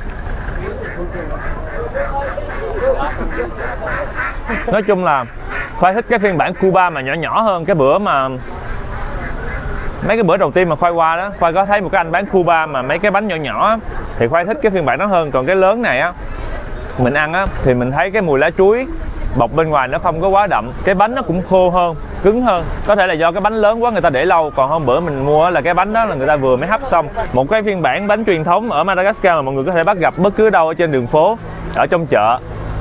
Nếu có dịp mọi người nhớ thử nha.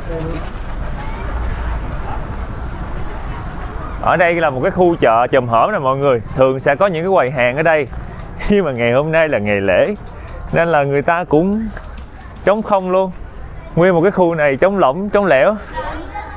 Tự nhiên cái Khoai thấy làm nhớ cái ngày mùng 1 Tết âm lịch ở Việt Nam mình ha. Thường giao thừa xong cái ngày mùng 1 là chợ này nọ nghỉ bán hết trơn. Nên thiệt tình luôn, lời khuyên dành cho khách du lịch đi Madagascar những cái ngày lễ độc lập này là chúng ta hãy ở trong phòng khách sạn và ngủ một giấc, ngủ nướng thiệt đã.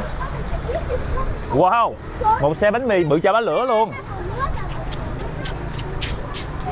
Khoai nghĩ là mình sẽ phải mua một cái bánh mì để ăn thử coi bánh mì ở Madagascar khác gì với bánh mì ở Việt Nam. Salam. Và chúng ta có pate. Ô bự quá. Speak English. You speak French. I am not speak English. Chị nói ở đây chị nói tiếng Pháp. Just French. No.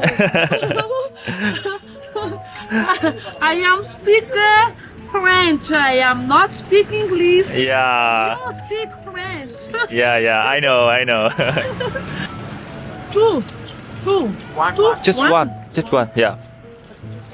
Thank you. Thank you very much. Mì sáu cha. Bye bye.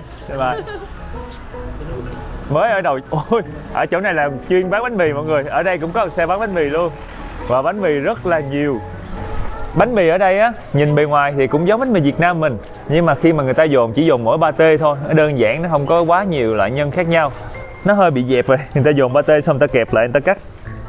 Đây, phía bên trong. Khoai nghi là pate này được trộn với lại khoai môn hay gì đó. Nhìn nó đặc chứ nó không có giống pate gan. Mình sẽ ăn thử nha.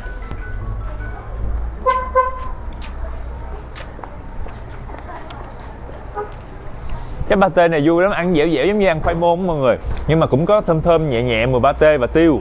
Cái lớp vỏ bánh mì á thì nó sẽ hơi giòn nhẹ, không có giòn quá nhiều giống như bánh mì Việt Nam. Hơi giòn nhẹ, hơi cứng một chút. Có thể là do thời tiết lạnh cho nên là vỏ bánh mì nó sẽ mau cứng hơn. Nhìn về á, ai không biết nhìn tưởng là Khoai đang ăn bánh mì Việt Nam mình không á. Madagascar bị ảnh hưởng bởi văn hóa và ẩm thực Pháp rất nhiều, là thuộc địa của Pháp cho nên là có rất nhiều văn hóa ẩm thực giao thoa bởi văn hóa ẩm thực địa phương Madagascar với lại người Pháp. Thành ra bánh mì cũng là một trong số đó. Mọi người sẽ nhìn thấy người ta bán bánh mì khắp nơi trên đường phố. Nhưng mà Khoai thấy cái pate này, có thể là cái tiệm này là cái tiệm ngoài đường ngay đầu chợ nên là người ta làm pate không quá ngon. Nên là một ngày nào đó Khoai sẽ đi tìm một cái tiệm bánh mì nổi tiếng hơn hoặc là nó ngon hơn thì mình ăn để mình có thể có một cái nhìn khách quan hơn. Phía bên kia là người ta đang bán hàu. Hàu người ta tách ra và ăn sống luôn. Nhỏ xíu à. Xong rồi anh sẽ chan cái sốt này vô nè. Một cái loại giấm màu đỏ xong rồi húp liền luôn. Wow. Masiro. Đây là một cái loại giấm. Khoai thấy là có ớt nè, có gừng nè, cả hành tím nữa. Giờ khi nào cái chai này hết rồi Khoai nhìn thấy ở trong đây có cả cốc. Wow. Nguyên một cái dãy này người ta bán 3-4 quầy luôn. Thank you. Merci. Chế cái nước đỏ đỏ này vô. Rồi.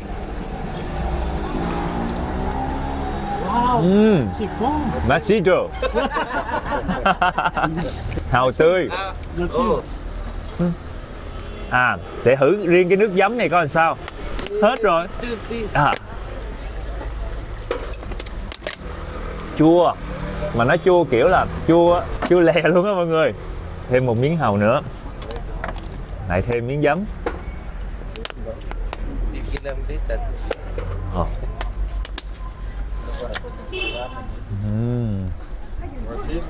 Masito. Khoai nghĩ hả? Cái món này cũng hay. Chỉ có điều mấy con hàu này nhỏ quá, phải ăn nhiều lần thì mình mới có thể no được. Khoai sẽ đứng đợi để ăn chung với mọi người. Ở đây còn có chanh, mình có thể ăn chung với chanh. Mình sẽ dắt xíu chanh vô. I'm not Chinese, I'm Vietnam, from Vietnam. Vietnam. Yeah, Vietnam. No China. No China. Yeah, Vietnam. So far away. Thank you, merci. Nó đừng ngập trong cái nước giấm chua này luôn. Màu đỏ rất là đẹp. Và không chỉ có hàu đâu mà còn có cả sò lông bên đây. Anh nói là con sò lông này ngon lắm. Phải thử một con sò lông đi. Hình như là người ta lấy cái kia ra, người ta giữ lại cái lõi giữa. Chỉ lấy cái phần thịt thôi và xịt nước rửa đi. Sau đó rồi cắt ra và lại chế cái giấm đỏ này vô.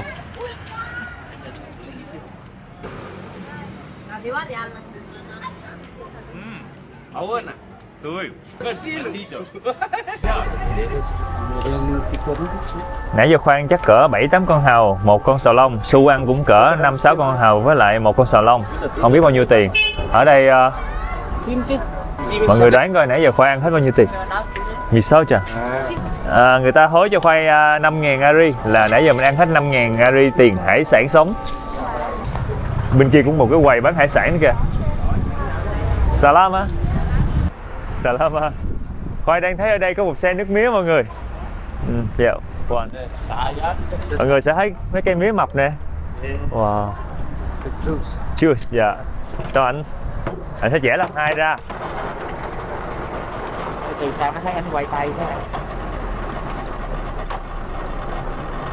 Và nước mía sẽ chảy xuống đây và nó sẽ được hứng cho một cái lọc hết xác ở đó. Trời ơi, Khoai thấy anh này anh khỏe thiệt sự. Anh dùng tay không và anh quay ép cái nước mía chứ không cần dùng động cơ gì hết luôn.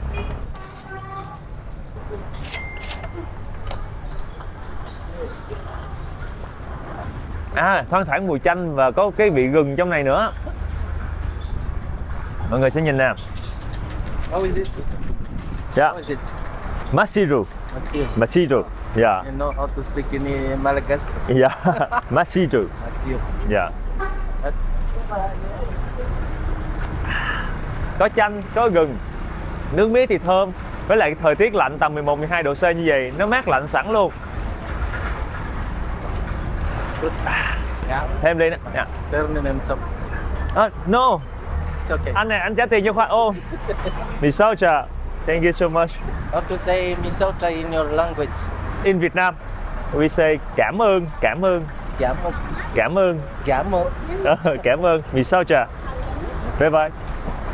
Bye. And I want to warn you about your bag because around here there is many big bags. Thank you so much. Vì sao chả? Trời ơi, anh đó trả tiền cho Khoai luôn mọi người. Dễ thương thiệt sự. Ở đây Khoai đang nhìn thấy anh này anh đang bán một cái túi cơm bự. Salam hả? Khoai nghĩ là Khoai sẽ qua. Ủa? Chà bá lửa luôn. Quên. Anh để cho một cái bịch như vậy để cho nó kín hơi, nó không bị mềm. No, nipa. Dạ. Khoai sẽ lấy một cái ra luôn. Nó như trái banh vậy đó. Và đây chính là cái cớm. Nhìn giống trái banh ha. Và người ta đã ép nó lại thành hình tròn như vậy. Hay quá, người ta làm thành hình tròn dễ thương quá. Giờ Khoai sang thử nha.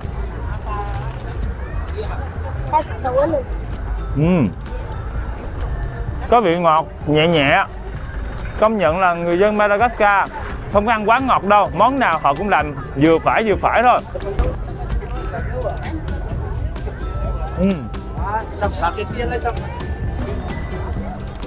Ngon ha. Từ đầu ngày là Khoai nói là Khoai sẽ đi ra ngoài trung tâm và cái chỗ ga xe lửa để mua vé. Nhưng mà nãy giờ trên đường đi thì toàn là mua đồ ăn không à. Tại vì dọc đường đi mọi người sẽ nhìn thấy bà con cô bác bán rất nhiều những món ăn vặt. Giống như món này, da bò với lại gan người ta rim lên xong rồi xách đi bán vậy đó. Xong rồi đây thêm một món nữa cũng rất quen thuộc. Đó chính là đậu phộng da cá. Nhưng mà cái da cá này rất dày nha. Này phải kêu là đậu phộng da bò quá. Tại vì nó dày cui lớp bột bên ngoài à. Ăn vô thì nó cũng kiểu giòn giòn, béo béo giống như đậu phộng bên mình. Còn đây, gà rán, gà chiên kiểu Madagascar người ta cũng bưng trên cái mâm như vậy. Còn cái chị kia hai cái quang gánh đó chính là mía tươi cắt khúc. Nhưng mà món ăn gây ấn tượng nhất với Khoai chính là những cái thùng, những cái hộp bằng mũ như vậy. Người ta bỏ rất nhiều pasta, mì Ý, nuôi, salad, khoai tây. Rồi người ta bán trong những cái tô như vậy. Điểm đặc biệt của những món ăn này chính là người ta chỉ có khoảng 10 cái tô thôi. Xong rồi có một cái xô xách theo, rồi rửa sơ những cái tô đó rồi tiếp tục phục vụ. Cho nên món này là chống chỉ định với những ai mà bụng yếu nha. Giờ thì Khoai sẽ thẳng tiến tới khu trung tâm nơi mà bà con cô bác tập trung rất đông để chơi rất nhiều trò chơi ở nơi này vào cái ngày lễ độc lập.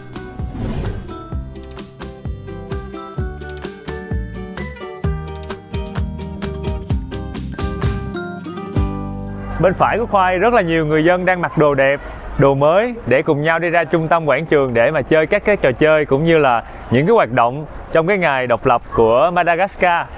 Hầu như ai cũng mặc đồ mới, đồ đẹp hết trơn luôn. Giày mới, quần mới, áo mới, tóc tai gọn gàng, make up trang điểm thiệt đẹp để ra đó chơi với bạn bè, với gia đình. Nhưng mà có một cái điều vào những cái ngày này là mọi người nhìn qua bên đó có thể thấy là hầu như những cái cửa hàng, hàng quán đều đóng cửa hết trơn. Người ta đang chơi đu quay, nhưng mà đu quay này không phải chạy bằng máy móc đâu, mà chạy bằng cơm, bằng sức người. Wow, nguy hiểm nha, tại vì mấy anh này ảnh dùng sức người để mà ảnh làm cho cái trục quay nó có thể quay được. Trời ơi, nguy hiểm thiệt sự luôn. Khi mà ảnh muốn tăng tốc thì mà anh sẽ chạy ngược lại với vòng quay. Thiệt sự là nguy hiểm luôn mọi người ơi. Cảm giác như là ở đây hồi nãy cái anh mà xay nước mía, ép nước mía đó là Khoai thấy anh xài bằng tay là còn bình thường. Ở đây là người ta dùng sức người để leo lên những cái trục quay này để khiến cho nó có thể quay được. Và rất là nhiều người đang ở trên đó để mà chơi cái trò chơi đu quay này. Thì ra cái này á, gọi là trò chơi mạo hiểm. Nhưng mà đối với Khoai là mạo hiểm với những cái người đang vận hành cái vòng quay ấy, chứ không phải là đối với người chơi. Tại vì mấy anh này ảnh không có một cái bảo hộ nào hết, ảnh cứ chạy lên chạy xuống và ảnh dùng cái cân nặng, sức nặng của ảnh để ảnh làm cái vòng quay nó quay. Nguy hiểm thiệt sự. Một cái sợi dây xích nhỏ choàng ngang để bảo hiểm cho hành khách không bị rớt xuống. Và mấy anh sẽ dùng lực tay để đẩy nhẹ. Nâng cái anh áo vàng này lên trên cao hơn. Trời ơi, nguy hiểm quá chừng nguy hiểm. Đây, bây giờ bắt đầu là anh sẽ khởi động vòng quay này nha. 3 người ở trên cái vòng quay đó và anh sẽ đi ra xa trọng tâm. Sau đó ảnh lại. Trời ơi trời. Thật ra là Khoai thấy cái này nó giống như là một cái bộ môn gần như là siết luôn mọi người. Nó mạo hiểm và không biết nữa. Tại vì chắc là tai nạn lao động sẽ rất là dễ xảy ra. Tại vì mấy anh đâu có bảo hộ hay gì đâu. Nhưng mà ở một cái đất nước mà vẫn còn khó khăn về kinh tế thì Khoai nghĩ đây là một cái phương tiện giải trí và là một cái loại hình giải trí mà được rất nhiều người hưởng ứng. Giờ Khoai sẽ đi vòng vòng khu này. Ở chỗ này gần như là trung tâm rồi và rất nhiều người dân đổ ra đây để mà chơi lễ. Cũng có nhiều đồ ăn lắm. Và Khoai sẽ kiếm thêm mấy cái món ăn lạ lạ. Đây có anh đang bán kem. Chắc là mình sẽ ăn thử cái kem chứ. Đi bộ nãy giờ đang thèm cái gì đó mát mát. Wow, kem dâu. Ảnh có các kích thước kem khác nhau. Ly lớn hơn một chút, ly 3 lỗ và ly mini.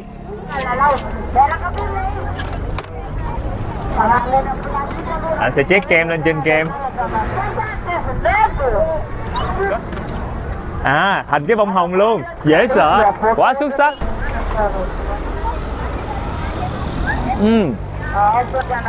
Kem có vị ngọt nhẹ nhẹ, thơm mùi sữa bò. Màu hồng thì Khoai cứ tưởng nó là vị dâu, nhưng thiệt ra nó không phải vị dâu mọi người. Giống như là nó chỉ có màu hồng thôi chứ nó không có cái mùi vị gì khác ngoài vị thoang thoảng của sữa bò. Nhưng mà kem này hơi đá, nó hơi đá một chút. Nhưng mà điểm cộng là anh này anh tạo hình thành cái bông hồng luôn. Một cây kem chỉ có 5.500 tiền Việt Nam thôi. Ăn thử cái bánh.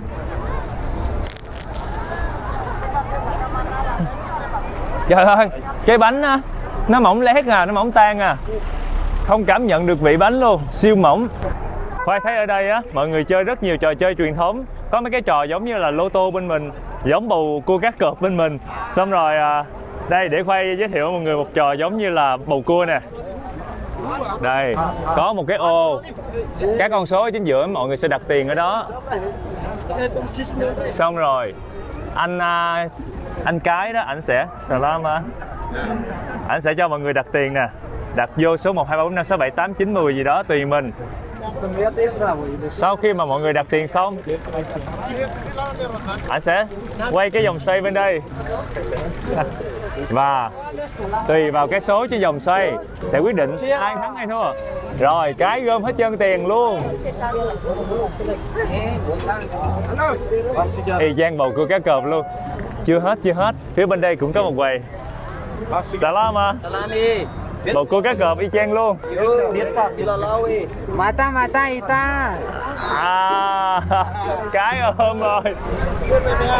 Khoai thấy là rất là nhiều những cái quầy trò chơi như vậy. Và chủ yếu là mọi người chơi bầu cua cá cơm hoặc là chơi bốc thăm trúng thưởng, có những cái trò kiểu như ném vòng nữa. Là Khoai thấy mấy cái trò chơi bầu cua cá cơm mà xài tiền đặt cược như vậy á, nó công khai luôn và hầu như là hình như là được luật pháp cho phép. Đây chính là trò thảy vòng. Mọi người sẽ thảy cái vòng nhỏ này vô trong mấy cái chai nước kia.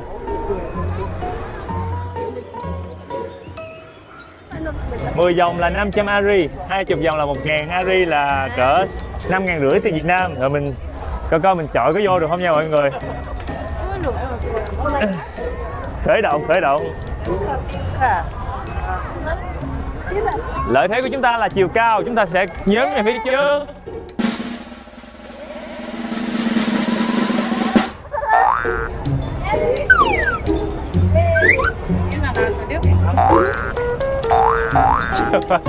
Vô vọng quá.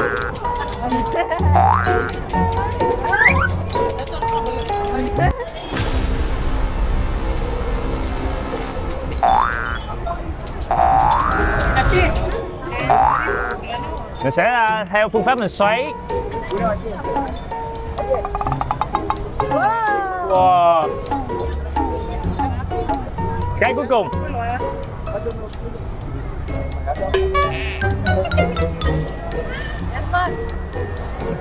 Hết tiền rồi mọi người. Ở những chỗ này mọi người sẽ rất hay bắt gặp những cái anh bán cà phê dạo.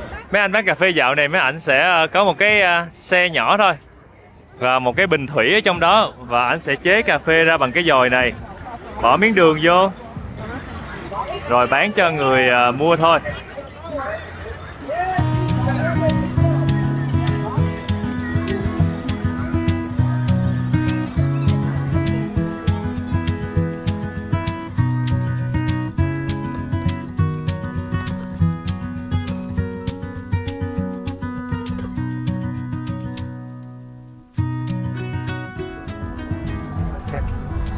Ở đây Khoai đang nhìn thấy có một cô đang có một cái thau trái cây nhìn hấp dẫn mọi người, và cổ đang múc cho khách ở bên này.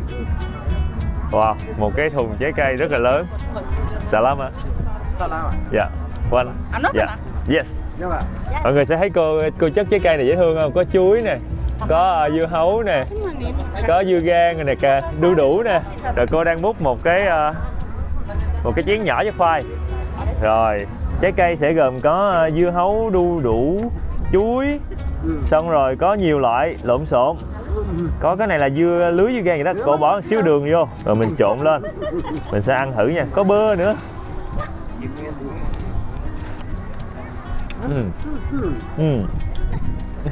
Machiru. Dạ.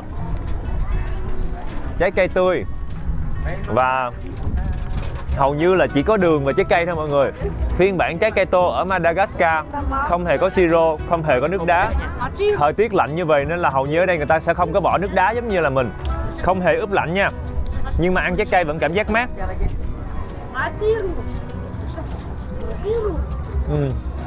Cô kia đang dụ cho đứa nhỏ ăn. Machiru. Ui, chị này đem nguyên cái thau ra luôn. Wow. Cô sẽ bỏ miếng đường lên trên nữa. Wow.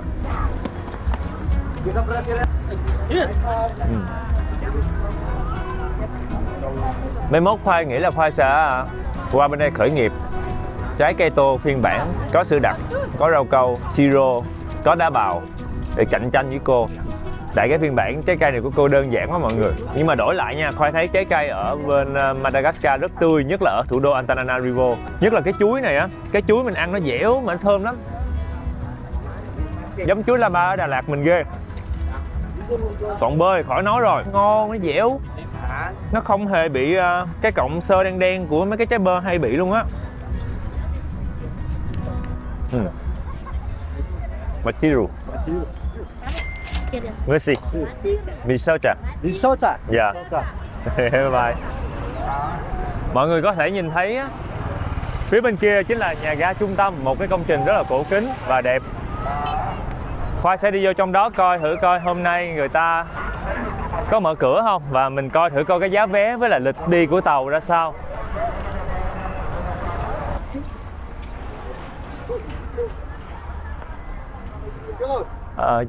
Close today? It's close? Close. Close. Thank you. Vì sao chả? Bye bye. Hôm nay đóng cửa rồi. Vậy là mình sẽ đã không thể nào nhìn thấy được nhà ga. Chắc là để ngày mai, ngày mốt gì đó, khi nào mà Khoai cần mua vé tàu thì Khoai quay lại đây sau. Tiếc quá, nhà ga này kiến trúc đẹp lắm mọi người. Nãy giờ Khoai đi 2-3 quán đều đóng cửa hết trơn.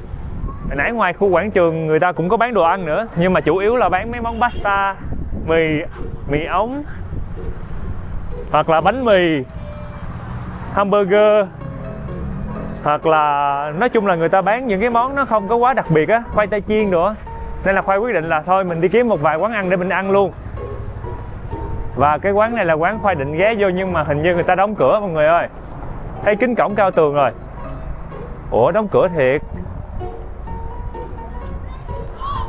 Ở đây có cái bảng hướng dẫn kia đi lên lầu 2 nè. Close. Ôi vậy là đóng cửa rồi, chúng ta phải kiếm chỗ khác để ăn thôi. Tiếc quá. Thank you. Vì sao chả? Khoai quyết định là mình tới cái quán mà hồi chiều tối ngày hôm qua mà người ta từ chối vì không có đặt bàn trước á, thì hy vọng là bây giờ người ta sẽ còn bàn. Ủa người ta có bán buffet gì nè. Hy vọng là sẽ còn bàn, chứ không lỡ bị từ chối lần thứ hai mắc cỡ lắm mọi người. Close? Yes. Close hả? Close. Oh my god. Cái quán tối hôm qua, quán bự chà bá lửa nổi tiếng nhất nhì cái khu này đóng cửa luôn rồi. Vậy mà đi để bảng buffet làm tôi quê cũng chết. Lại đi lang thang tiếp mọi người ơi. Mấy anh này. Thank you so much. Giờ ăn cái gì ta? Đi đâu cũng bị đuổi, bị từ chối, bị đóng cửa. Khoai nghĩ chắc là mình lại đi ra cái khu chợ nào đó rồi mình kiếm một cái món ăn nào đó rồi ăn, hoặc là mình đi mua mì tôm. Mà mì tôm ở đây cũng không có giống mì tôm Việt Nam mình nữa. Vậy là Khoai quyết định tiếp tục cuộc hành trình tìm đồ ăn. Khoai lang thang dọc các khung đường, đi dọc bờ hồ, đi vào trung tâm, đi ra ngoài ngoại thành. Cuối cùng thì Khoai cũng đã tìm được một quán ăn còn mở cửa. Một cái nhà hàng nho nhỏ. Cuối cùng chúng ta cũng đã có chỗ ăn rồi.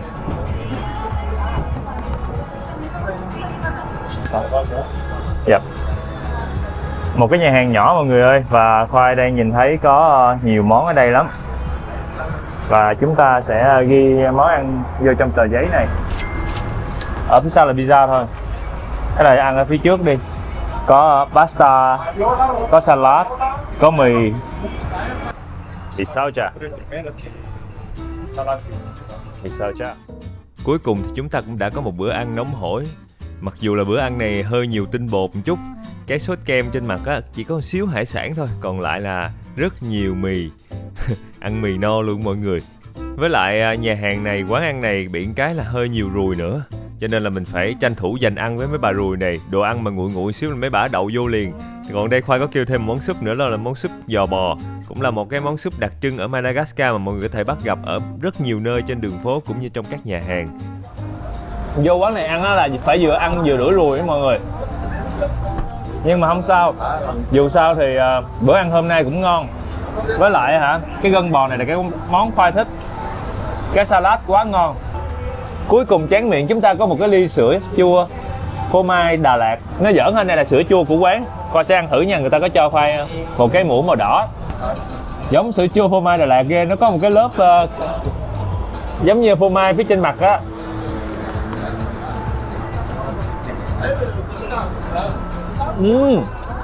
Cái lớp béo trên mặt y chang cái lớp phô mai ở sữa chua Đà Lạt luôn. Nhưng mà như cái lời Khoai nói lúc nãy, đây là sữa lấy từ con bò Zebu. cho nên là cái mùi bò Zebu rất đặc trưng. Mọi người sẽ tưởng tượng nó giống như là một con bò mà hơi hơi lai một xíu mùi dê trong đó vậy đó. Và đây chính là hóa đơn của khoai. Sau một bữa ăn no nê, thật sự là no lắm luôn. Nhưng mà no vì ăn quá nhiều mì mọi người. Ở Madagascar mọi người sẽ thấy bà con ở đây ăn pasta rất nhiều. Mì Ý, nuôi, mì ống, bánh mì.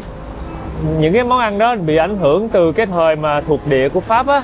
Và tới bây giờ nó trở thành một trong những cái món ăn hàng ngày phổ biến ở Madagascar luôn. Tất nhiên là ẩm thực Madagascar còn nhiều món ăn khác nữa.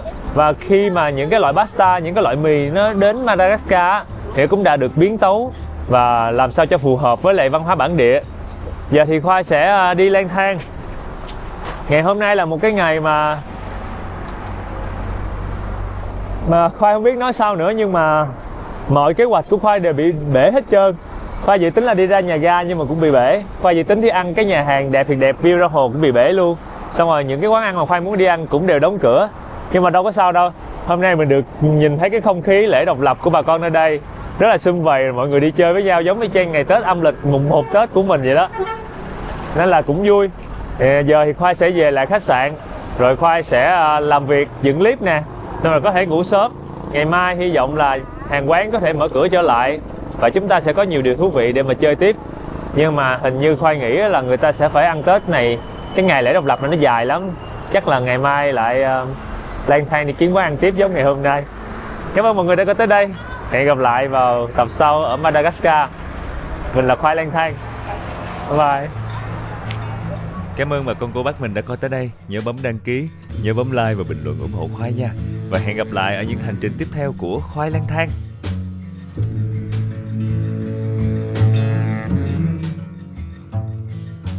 My hourglass, my calloused hand.